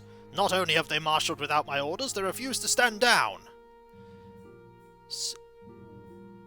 Isn't this new army supposed to be an improvement? They've disciplined, don't get me wrong, and very loyal, but to whom? Without a military, we struggle to hold on to power. If I may interject, this is almost certainly the work of the Barons. If I were to offer any advice, it would be to seek a treaty soon. This new model army, which I suspect takes orders directly from the March, cannot be beaten by any force on this continent. We made sure of that. And it's over. I'm sorry, Your Highness. The only strategy is to minimize losses. Perhaps you could negotiate a favorable surrender? You stalk out of the room, unwilling to hear more. Later that evening, you're joined by Jane in your bedchamber. Judging by the look in your face, she's already heard the news. Good for nothing goits, those Barons. Should have known they'd pull a stunt like this. She pats you on the back awkwardly. A few minutes of silence pass. Despite everything, it's still hard to believe that your reign might be about to end. Whatever happens. If anything happens to me, you must look out for Valeda too. I will. Don't worry about that. Will you talk to them? They might let you live if you're willing to abdicate. Let's run away together. Why not? It'll be a long holiday. Shall we go to Kurth, Saal, Ashmead? You've hired a captain and left the kingdom before the week's end, striking out across the Ghost east to Elrusia. So you won't be queen for the rest of your life. At least you and Jane will have a life together. Somewhere. Out of all of the bad endings for this, I think this was the best one. Yeah, we don't get to be queen, but we also get to live, we get to be with our wife, and we get to have our child with us too. You can only hope that the Baron's assassins never catch up to you. Hoping to make history for reasons other than her birthright, Queen Valeda took up the life of a wandering adventurer in distant Valamir. But that's a story for another time.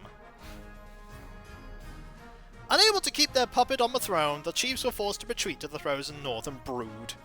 It wouldn't be long before a new northern claimant would arise, and when they did, the chiefs would be ready. In a sun-dappled vineyard, Sophia and Grandy, Alexa, Aranol II opened a bottle of their finest vintage. Their scheme had amounted to nothing, but there's always next time. Marching on the Baron's orders, the new model army evacuated at the palace and installed Herman as king. But the military reforms soon fell apart, destroyed by corruption and nepotism, while the new king would prove harder to control than the Barons hoped. Queen Valeda the Exile. That is the nicest failed ending we've ever had. We just ran away. We just ran away. We were like, yeah, that's it. We're done.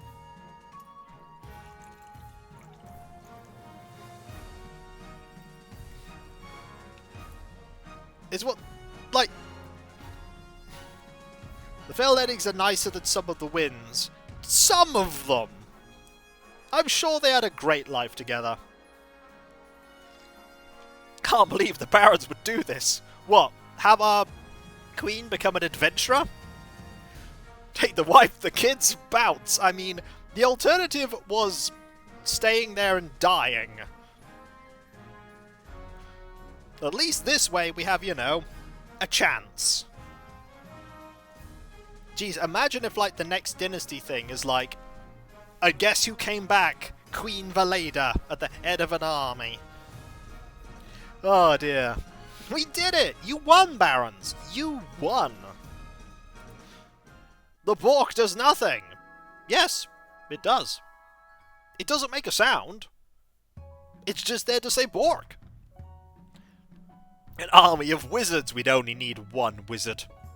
And that would be our favourite wizard who eats delicious cakes. The barons didn't expect us to. It's like, they will stay, and we shall sign a treaty. Nope! Later! Just.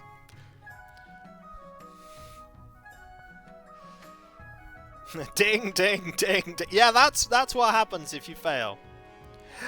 Oh, that was a fun game.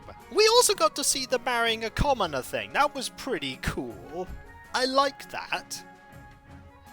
Now the question is, do we start the beginning of the next reign, or do we call it slightly early on a slightly shorter stream? I don't know which would be preferable for you. And the monarch survived. Yeah.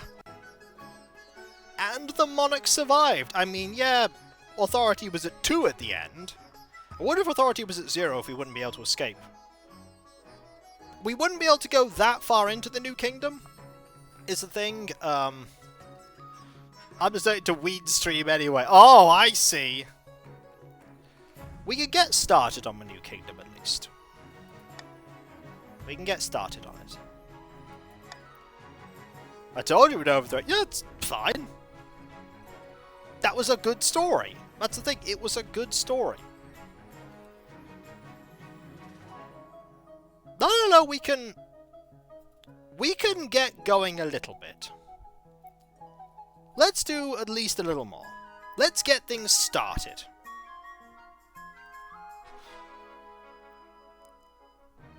Got a good, like, 55 minutes. Yeah, you're a baron again. Yep, it'll actually remember who you are. It was a good story. Alright, so let's go with the council introductions. Well, we pulled it off, didn't we? The barons are finally in charge, and we can sort this kingdom out.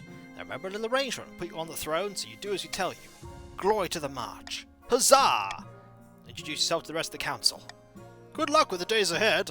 Heard that previous monarch just ran away. Not very queenly of them, was it? May the ninth god bless you. And guess what? More arguments. Meanwhile, what do you think? Will they be a good king and do as they're told? Too early to tell. We should have a backup plan just in case. The coronation. Oh, it's doing that thing. Hang on.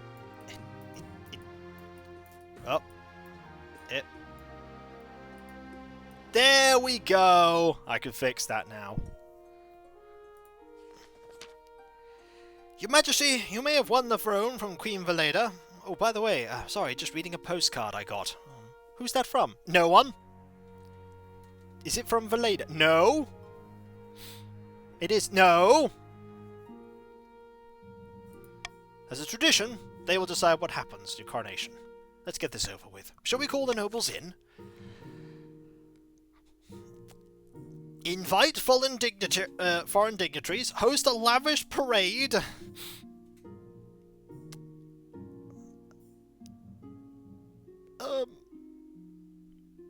I'm just gonna leave it. Fallen dignitaries. They're like, we are terrible dignitaries. We will be the worst guests. Invite us. And we're like, well, this isn't gonna end well.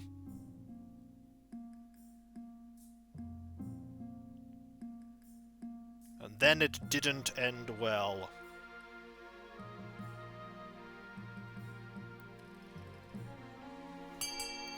Looks like it's... Oh! Oh no! Dignitaries arrive from all corners of Celeste Ath, and it's only appropriate you show off. A trained eagle drops a ruby-encrusted crown atop your head as you stand on a golden podium. The awed crowd includes such influential figures as the Duke of Sal, the Prince of Taverlin, and even a pearl bearer from Atash. Lucrative trade deals are struck at the evening's feast. Only the Grand Pensionary of Kurth is not in attendance. The Republic, after all, has fundamentally opposed the very concept of monarchy. Well, we're poor. Your Majesty, the history books don't look kindly upon usurpers. Unless, of course, they prove themselves worthy of a throne they've stolen. When you die, how will you hope the kingdom will remember you? Well, this is tricky. Trade has been ruined. Military is faltering. Farming is bad. Faith is very wobbly. I mean, it's good, but it's not awesome. It's like it's 7s across the board. We'll try the saint thing. The church will love you, I suspect, but will anyone else? I suggest over the next few years you focus on improving the kingdom's overall faith as much as possible. We'll see what we can do. I will give it my all. I will do my best. It's going to end horribly wrong, isn't it? Once you have an heir, I will discuss how your ambition is progressing. Good luck, Your Majesty. I'm going to need it. Carlo, the area high one bloodline, stands on before a blazing hearth. What a coup! Helman now sits on the throne and the barons are in charge, but the other regions will already be scheming to depose him. Do we stay loyal, or cut our losses and put me on the throne instead?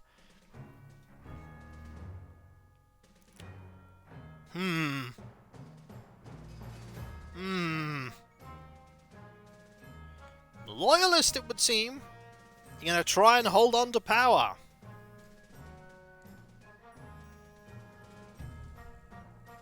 Sounds like a sensible plan to me. I mean, you do have the most military. Oh, if someone rebels, that would be hilarious. Well, that settles it then. Glory to the king and glory to the march. But we can always change our minds, you know. If things get bad, we can always just take up arms and get rid of them the old-fashioned way. Let's aid them by countering their other regions' schemes. Rebel, wait. However, Henry of the Sabbrook clan, spitting as they speak, standing precariously on a long house crossbeam. Chiefs of the North, we know I should be on the throne, not this imposter King Herman. How do we make that happen? Subterfuge? Intimidation? Or prophecy?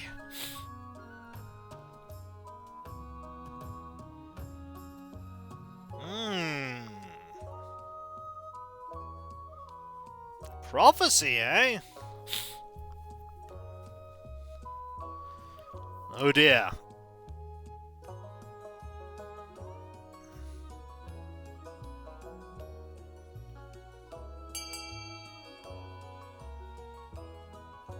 This could be interesting.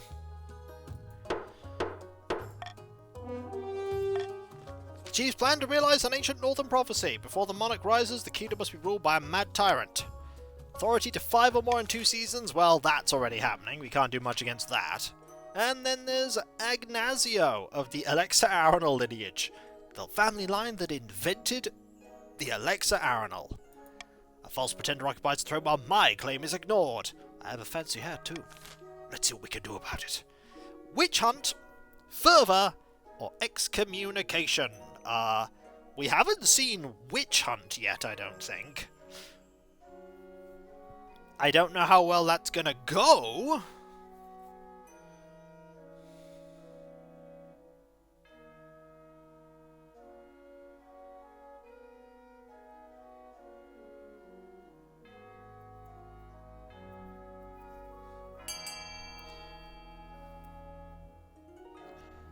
Wait, well, we tried to raise... I don't know. This will be interesting. Yes. Yes, it will. There's all sorts of heresy in the capital, and the grandees intend to expose it. First, they must ensure the South is beyond reproach. You must be the highest faith for 3 seasons. That's doable. Yeah, let's go with the money one again. What do we have? Bankruptcy looms immediately. Well, looks like we're out of money again.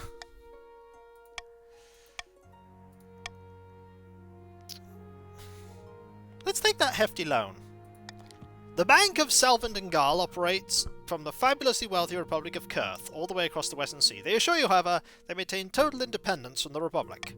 The banker they send to take your signature has delicate hands and sharp teeth. He watches as you put pen to paper, eyes glittering. You're making an excellent decision, Your Majesty. You shall pay us back with 25% interest in 1 year. Saddling the kingdom with debt isn't great optics, but you have no other choice. I could just not pay you back.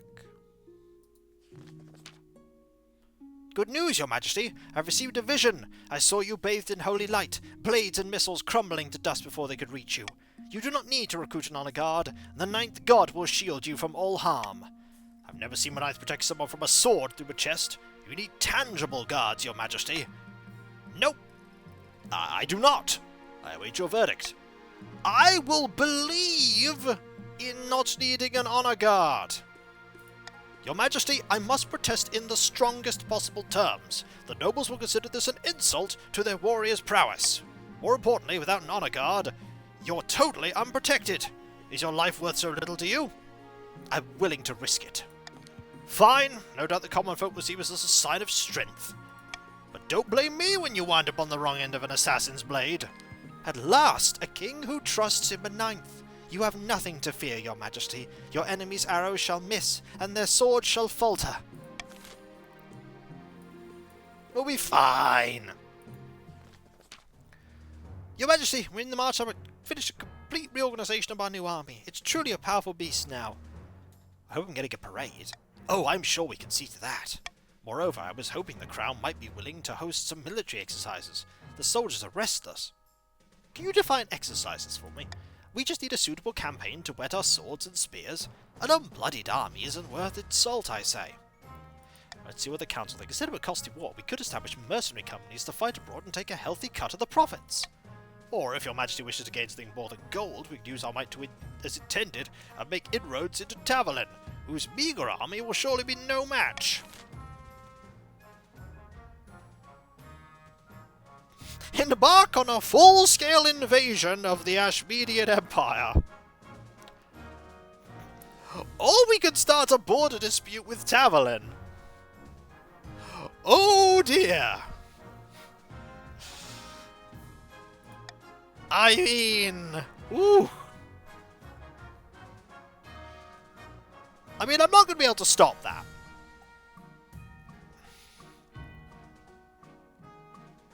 Was it the Queen in Tavalin? Pfft. It's fine. Please veto D. But, okay.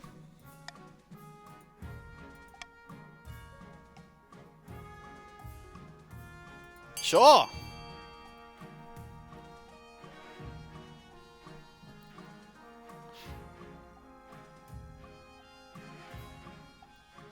Oh dear, Tavalin's in trouble. I know this is going to ensure stability. We were never going to be able to stop that that first part of the Chief's scheme. It was never going to happen. There's an achievement we could aim for by getting into 3 wars at once. We probably won't get there. Citing a centuries-old agreement between the Kingdom and the Ashmedian Empire, which once ruled Tavalin, the Baron's forces soon occupy a small strip of land on the March-Tavalin border.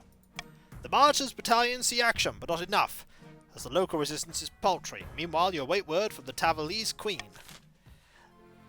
I'm sure it'll be fine.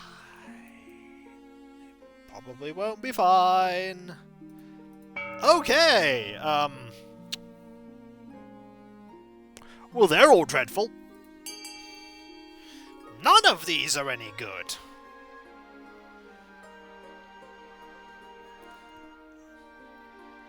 I mean, I suppose the Grant E is decent.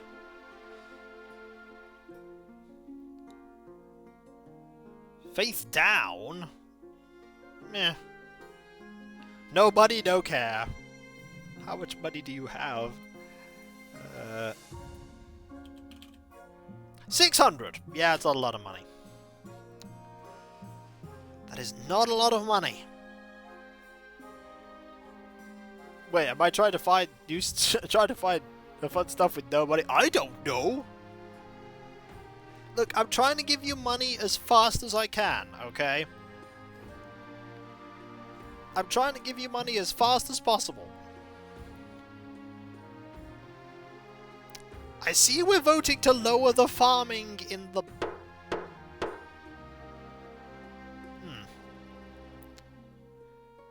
Oh! Nothing happened!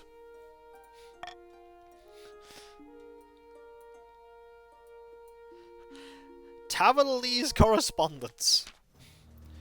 A letter, Your Majesty, from Queen Emmeline of Tavalin. Dearest Queen Herman, I regret to have learned that a number of soldiers bearing the banners of the barons have been occupied at the edges of my territory. I'm sure this is a very unfortunate misunderstanding. Still, I ask you to desist immediately. The consequence of not doing so will be severe. My Gaunt will be watching, as always. P.S. I know about your nut allergy. How does she know about my nut allergy? Most likely, the Gaunt obtained the information for her. There is a shadowy rumour. We weave Tavalin's network of expert spies and assassins. So she's threatening me. I would assume so, yes.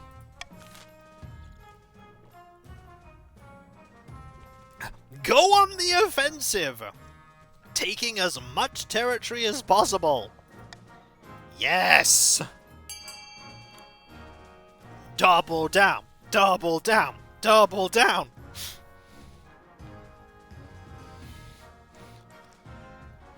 We'll be fine. We were not fine.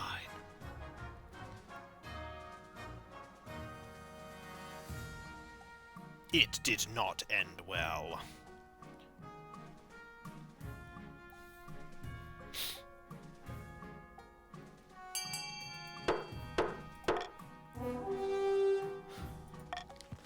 The barons continue their campaign with your blessing, cutting a bloody swathe across the rich fields of Tavalin. You hear nothing from Queen Emmeline, and her troops only provide a token resistance. Still, you know you will have to watch your... It'll be fine. It will not be fine. Your Majesty, it's important you find a spouse very soon, have a child immediately, and achieve your ambition and win. Excellent. It's an easy decision. You're marrying to the barons, as we agreed, right? Yeah, I might not live long enough for that. I might not live long enough. Your Highness, will you tell these superstitious chiefs to get over themselves, let us harvest their trees? We need the wood for our craftspeople. I've told you 1,000 times, Baron, that forest is thoroughly haunted. You'll darn us all if we go logging there. But you sold us a logging contract, and the contract has no exclusion for haunting. Your Highness, the chiefs can't be allowed to wiggle out of their commitments. I mean, we could fence off the area and ensure that everything's fine.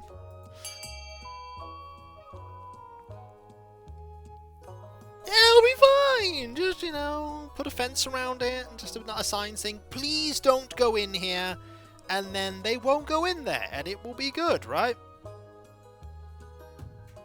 That's how that works, right? Right? It'll be fine.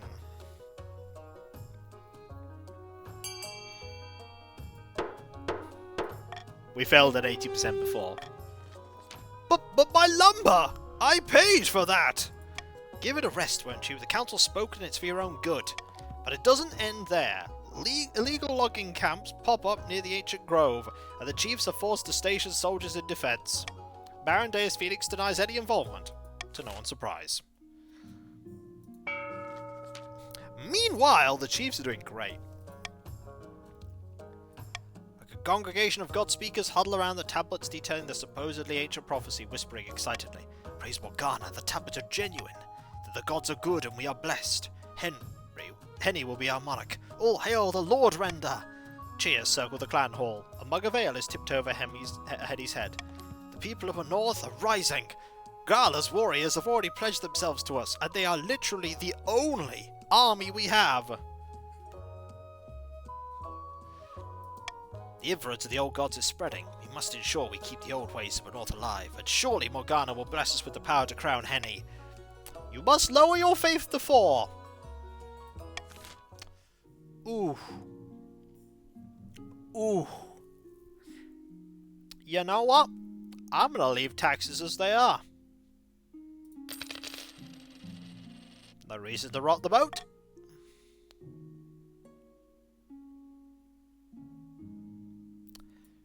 Eligible options. I found 3 potential matches, but what if I don't want to marry any of them? That's a decision that can wait until after you've seen them, isn't it? Well, let's have a look at them. This is Ursa, firstborn of the Northern Urbis clan. Beautiful, isn't she? Apparently she's also exceptionally well-mannered and agreeable for a northerner. She's made herself quite wealthy with a series of shrewd investments. She's an incredibly driven person by all accounts.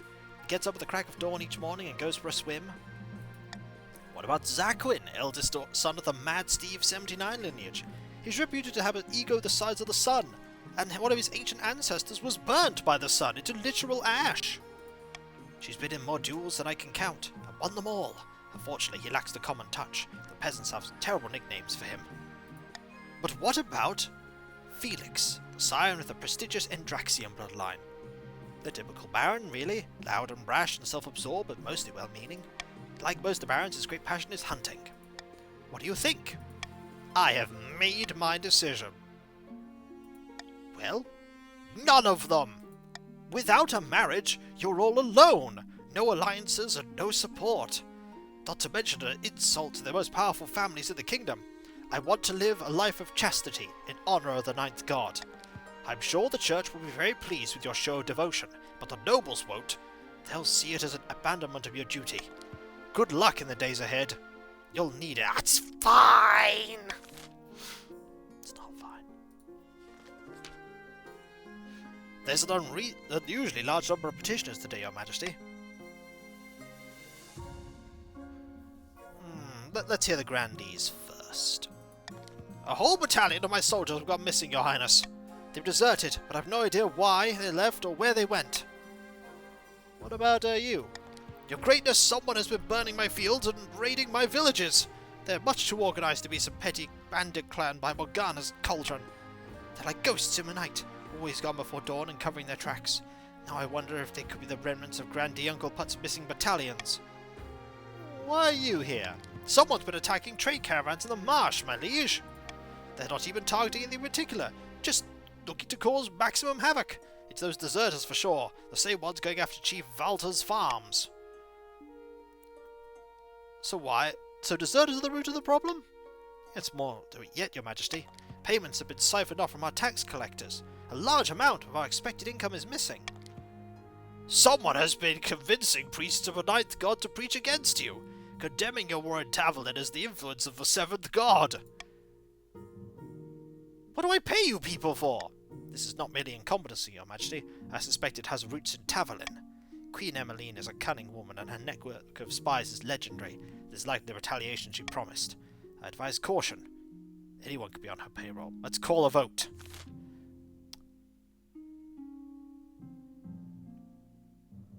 We might want to pull the troops out of Taverlin.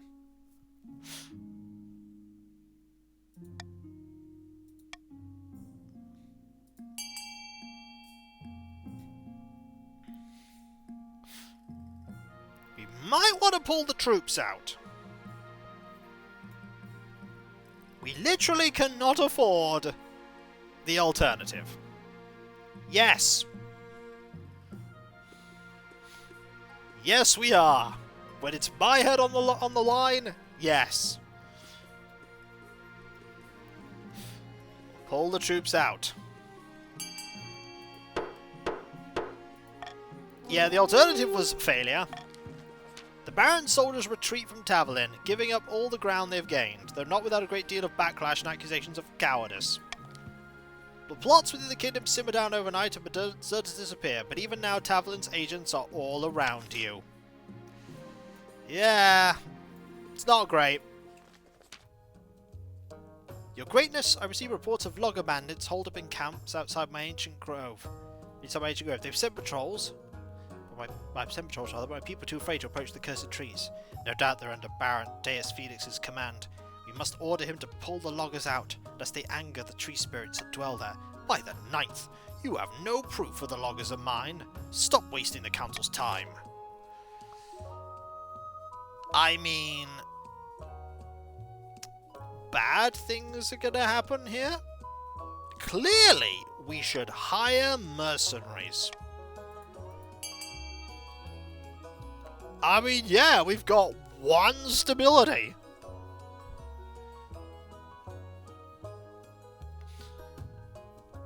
This kingdom ain't going so great right now. Things ain't too hot.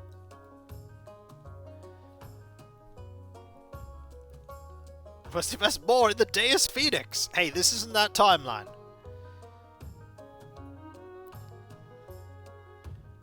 You can, but why would you? It's very likely that everything's going to fall apart anyway.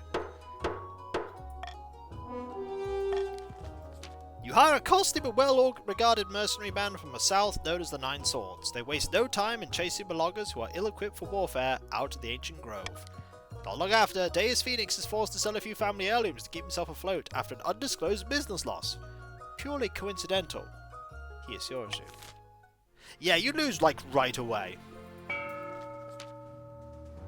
Deep within the powers, bad things happening. The king refuses to marry despite everyone's advice. He'd better at least get on with finding an heir. Too right, the chief's been propping up the king's authority a lot recently, which is highly suspicious. I wouldn't be surprised if they were trying to use it against him somehow. Well, we've got to keep our efforts. He isn't leaving on our watch. He might. Mayhem! And that's Justice there, with Prime Gaming in 3 months. Thank you ever so much. That is so absurdly kind of you. Thank you. Remember, if you're a Prime a Prime of Twitch, Prime you have a Prime sub, you can spend it when you like. You need to be spending it on me! I mean, I won't say no. Praise be. Whispers of our plan have reached the peasants, and they're in an uproar. They call for the sins of the king to be laid bare. I've already leads on information from inside the palace we can use against the king. It's only a matter of time. We have the High Inquisitor on our side, but we must also sow dissent. We won't succeed alone. You must have defiance at a total of 8 in the other region. Or sure, another region has a rebellion. Ooh, so you pretty much ensure that that scheme would go ahead.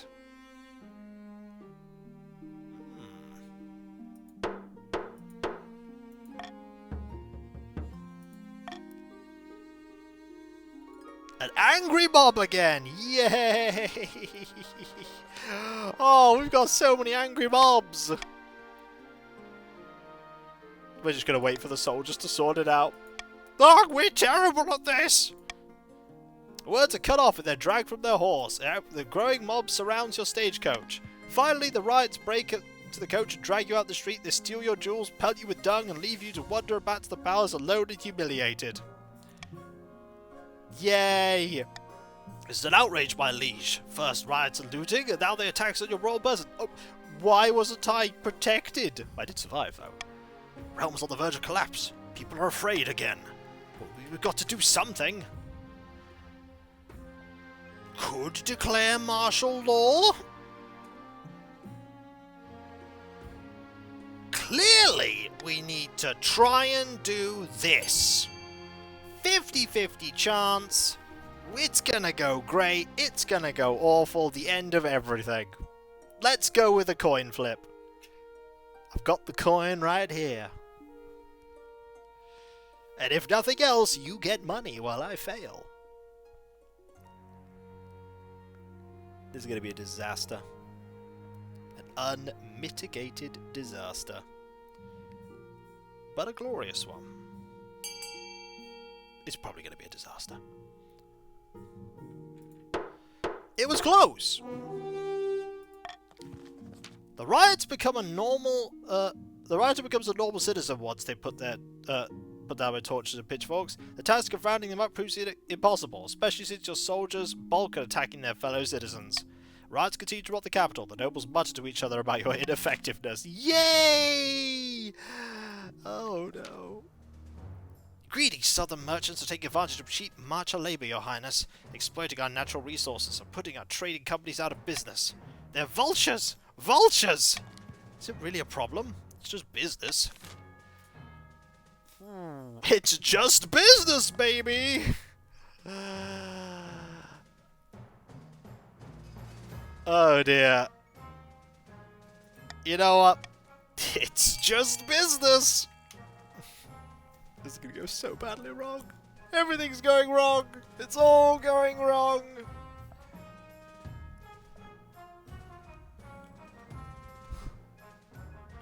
This is going wonderfully awfully. Yep. You see, what you didn't know is that Valeda was actually the best monarch ever, and now that Valeda is gone, it's all...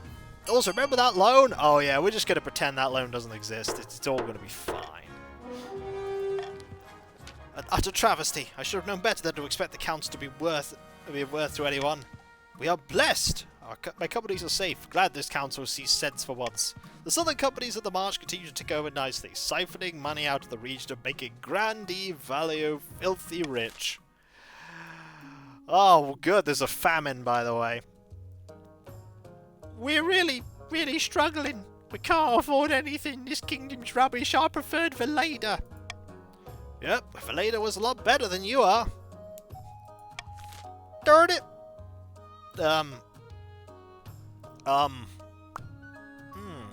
Well, there's no way I can prevent myself from losing. So we could literally force a loss right now.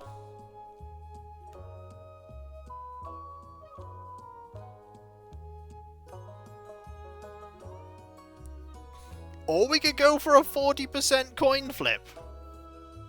I think it's time to put this kingdom out of its misery. Valeda really was the best thing this kingdom had for ages. The nobles all stuck their nose up at Jane, but they were such a good monarch. Look what's happened!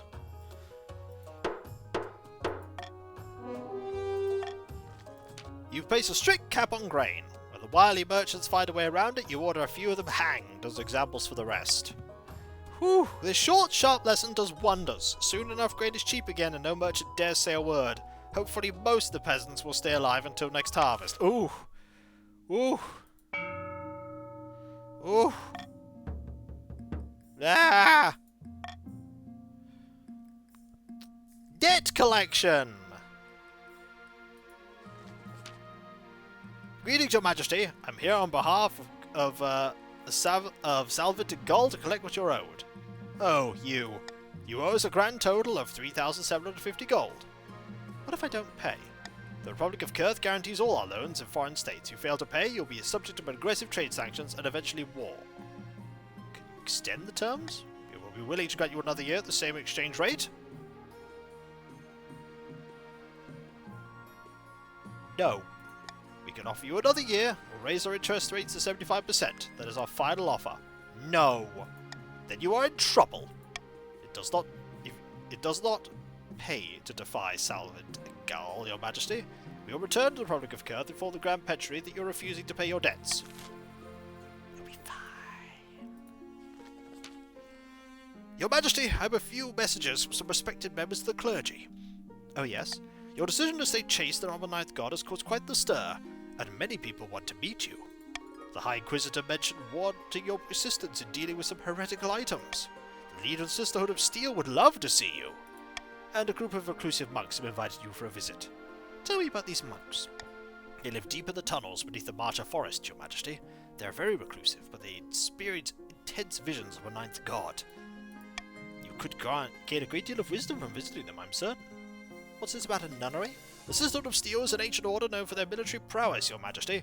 They would very much like to speak to you, perhaps teach you their battle arts. What does the High Inquisitor want? She has a stockpile of dangerous artifacts that need to be cleansed, Your Majesty. Since you have such a close connection with the Ninth God, you're the ideal person to assist with the ritual, though I must say it's not for the faint of heart. I will totally help you stamp out heresy. Very good, Your Majesty. I will let the Inquisitor know that you will meet with them soon.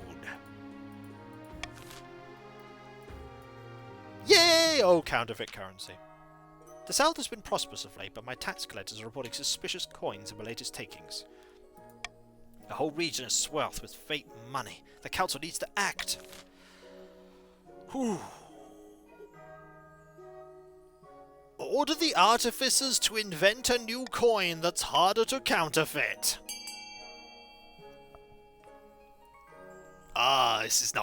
This is definitely not going to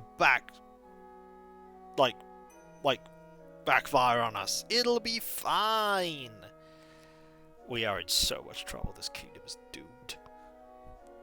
The barons have a huge amount of military, but everyone else has basically one sock and 5 people with sticks. Hey barons, I hope you like fighting another war all by yourself.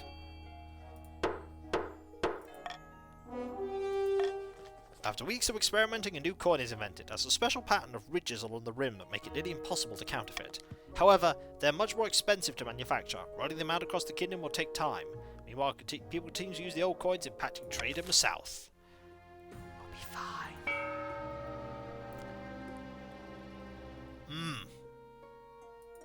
Well... I mean... There's this. Not my trade! There's a couple of things that can be done, like ruining everything.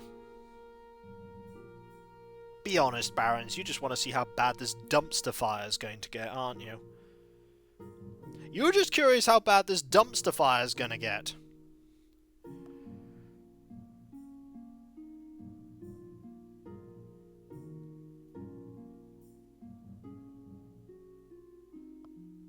Well, the good news is it's going to get pretty bad.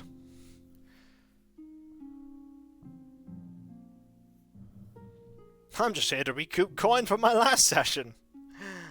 DNC. Well, unfortunately the wet sock is being confiscated, chiefs.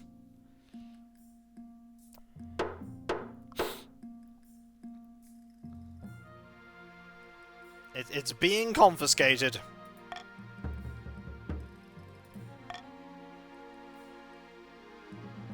Witch hunt, dangerous artifacts, trade war. Oh, let's go with the dangerous artifacts first. Let's do the dangerous artifacts. Let's do it. You arrive in the High Inquisitor's underground chambers under the cover of darkness. She emerges from shadowy candlelight. Your Majesty, I'm surprised you came. Aren't you pleased to see me? Her face is as severe and inscrutable as ever. Can't you tell? I'm delighted. Follow me. The hour's late. You follow her through a warren of narrow tunnels. The air grows colder as you go further and further underground. Eventually you reach a heavy iron door. The High Inquisitor unlocks it with 9 different keys. Are you trying to keep things inside or out? Yes. I love that. The door slides open, revealing a wide chamber lit with torches. Silver moonlight shines down through a long skylight onto a simple altar. Beside the altar sits a heavy chest bound with metal. The High Inquisitor unlocks it to reveal a pitted, tarnished circlet, a pale leather-bound book, and a necklace whose green jeweled pendant drinks the light. These are what must cleanse this night. Did someone wear this circlet? It was worn by a disciple of the 10th. She tried to accelerate the coming of the false 10th god by bringing plague upon the lands. The book looks unpleasant. What's the necklace? The cultist tried to imbue it with the soul of a dead heretic. The evil soul whispered to him, trying to escape from the 7 hells and return to Celeste Ath. And the book? Indeed, it was the diary of a vile murderer who died centuries ago. It was found by one of my agents, hidden in the wall of an abandoned keep. Well, I'm ready. Let us begin.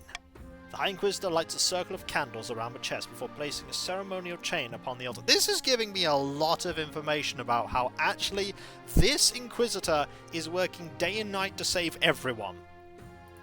She takes 2 torches and hands you one, then kneels before the chest, head bowed. As you follow her lead, the air around her chest feels oddly warm. The High Inquisitor begins chanting under her breath, and words blurring together as the quality of the sound shifts. Time slows down, and another voice joins her. Do not listen. Servant of the Sons of Seven God will try to turn you from your duty. Focus on the altar. The altar grows brighter and brighter as High Inquisitor's voice rises. Your torches flare blue. Your Majesty, put your hand in the fire. Very well. You take a deep breath and put your hand into the bright flame. It feels like a cool breeze on your skin. The entire chest goes up in smoke. After a moment, only melted metal and ashes remain. Good. The ninth god is pleased. She leads you through the tunnels back to open air. Your clothes smell of smoke, and for many nights afterwards you have confused dreams of flame and shadow. Well, that went well.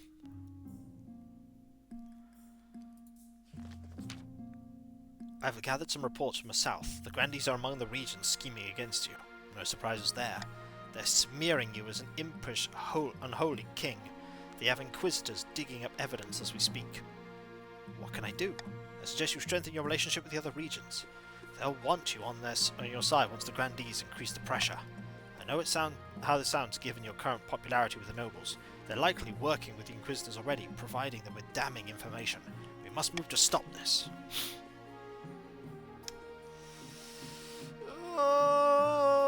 Will that even make a difference? No. No, it won't, but...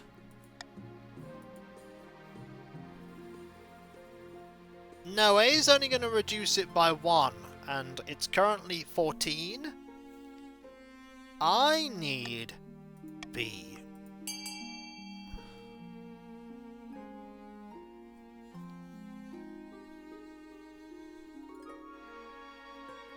Maybe we can have one season and we can, like, lower defiance across the board. We can maybe do that. I can't say no to money, that's true, but I think I'm doomed. And that's okay, I can be doomed.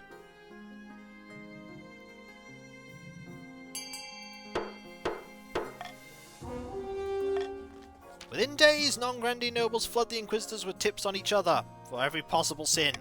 Eating veal on Sundays, buying a crossbow made with the wrong type of wood, wearing trousers backwards, wearing trousers forwards. It's an effective stalling tactic. For now.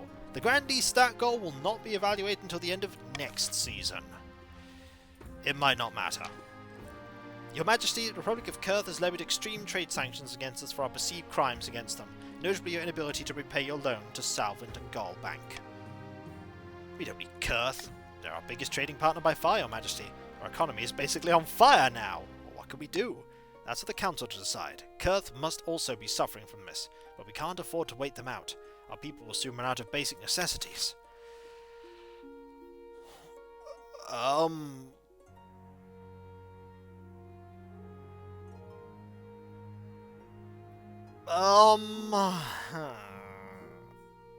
Well...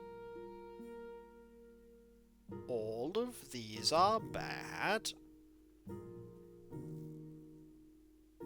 We can only veto one of them.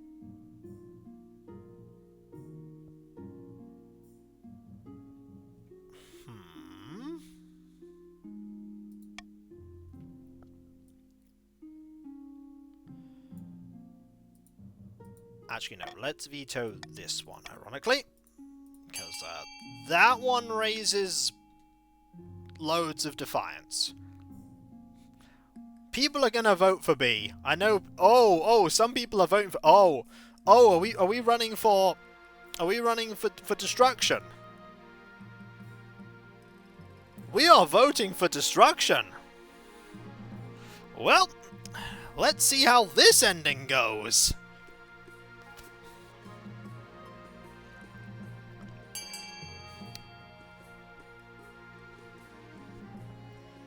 Oh, hang on. Oh, deadlock. Well, looks like I'm voting for C. Yay! Through your concessions are primarily seen as a sign of weakness, you stave off total collapse. Kurth eagerly agrees to your terms, knowing they'll have the upper hand in all future negotiations. It's over already. It doesn't matter what your scheme is, we're through. Ah, the prophecy's starting to look like a bunch of hogwash. Why hasn't anyone turned against the church and that pompous archbishop? Give it time. The people are misguided, but Morgana will show them the way soon enough. You gotta lower your faith. It don't matter though. I could do it. I could do anything. It doesn't matter. Because this doesn't matter either.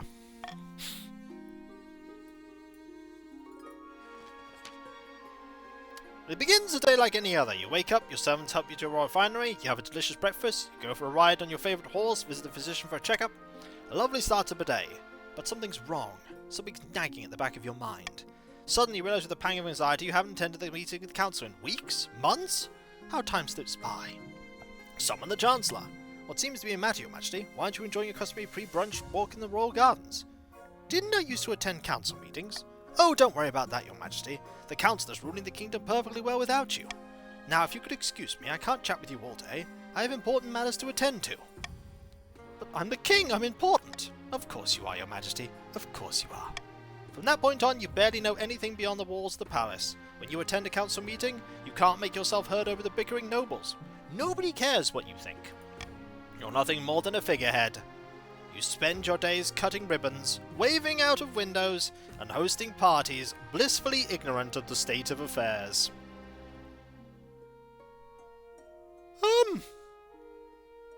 I mean, it's not the worst thing in the world. It's not a bad life. A little dull, maybe. Years later, bloated by drinking and feasting, you suffer a heart attack as you get up from the lavatory. Having left no heir, it's up to the nobles to vote for your successor from among your claimants. You only hope they will enjoy a less embarrassing end to their reign. Right! Vote for the successor!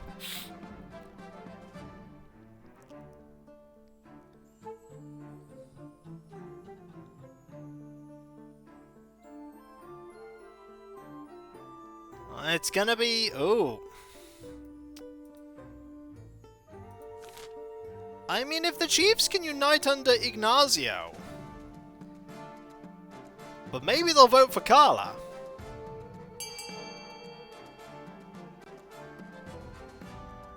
Oh, well. The next monarch will indeed be Carla. King Herman gave up power and became a figurehead, with the nobles of the council taking over the actual business of ruling. Eventually he suffered a heart attack on the lavatory. The chiefs decided the time was not ripe, the prophecy was quietly forgotten, by all except the god speakers, who waited for the omens to rise again.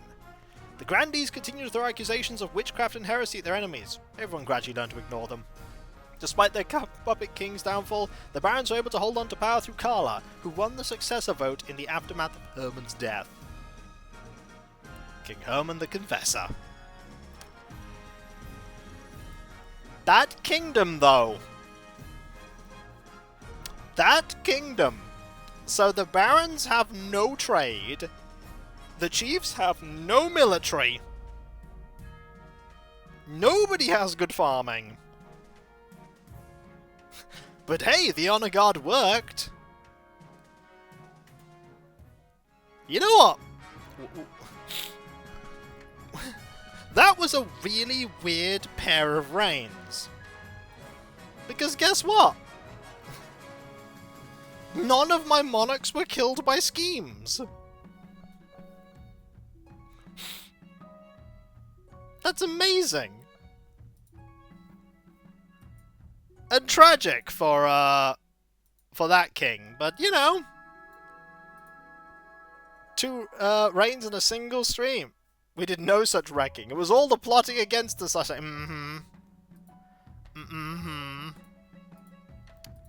Is that so?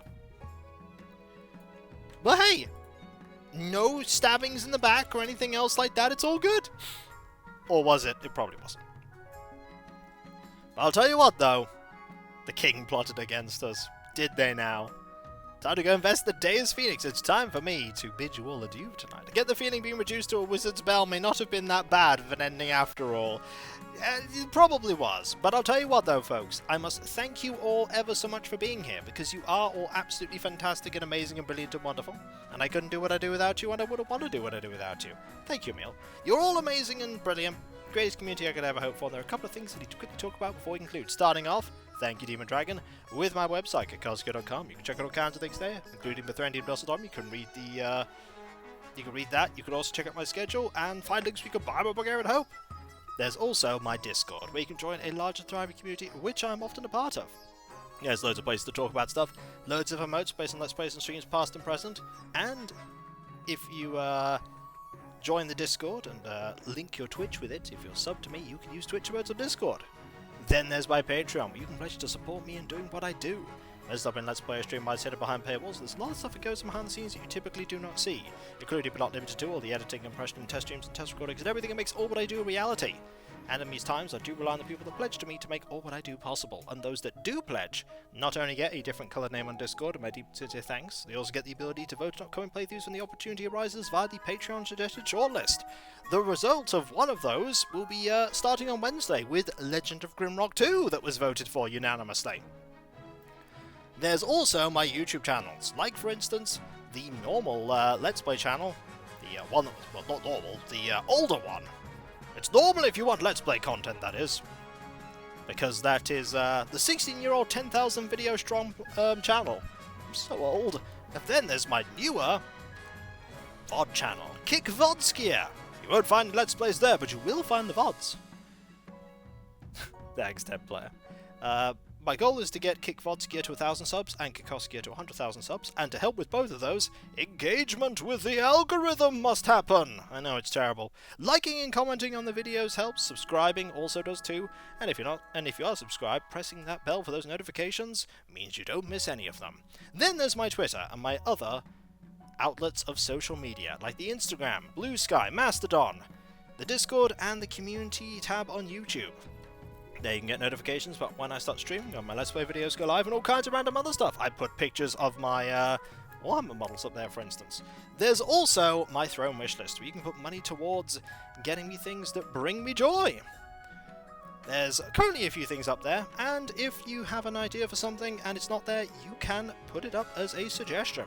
Finally, there is me thanking all of you, because seriously, you are all truly, absolutely amazing and fantastic and brilliant and wonderful, and I could not do what I do without you, and I wouldn't want to do what I do without you. You are the heart and soul of my community, you make it all possible, and it's just a joy to entertain you all. Be it with silly stories like the ones here, or all sorts of other whimsical sillies, because I am a bit of a doofus, and I play games very unoptimally, but I play them my way, and for 16 years now, you have all enjoyed watching that, and I'm still genuinely surprised and incredibly humbled that you enjoy my stuff. With your continued support, I'll be able to keep doing this for many, many years to come, as many years as is possible. So thank you all ever so much, folks. Seriously, thank you. Thank you so much. And whether it be morning, afternoon, or evening, I hope you have a fantastic rest of your day, and I hope you achieve everything you set out to do. 16 years and counting doesn't sound like a doofus to me. You could be successful and a doofus. These are not mutually exclusive things. The next stream will be tomorrow, 2 PM GMT, Animal Crossing New Horizons, where there will be a surprise revelation that happened today. Ooh, things are a-changing on the island. They're a-changing. And I'll catch you next time, folks. And I'll see you then. Later. And remember, be nice to each other, everyone, for if everyone is nice to each other, the world would be that much better a place. And we all want that, don't we? Well, I certainly do. And I hope you do too. Later. Hey, maybe we'll do another one next time when neither of my monarchs die to being, like, stabbed in the back. It probably won't happen, but it might.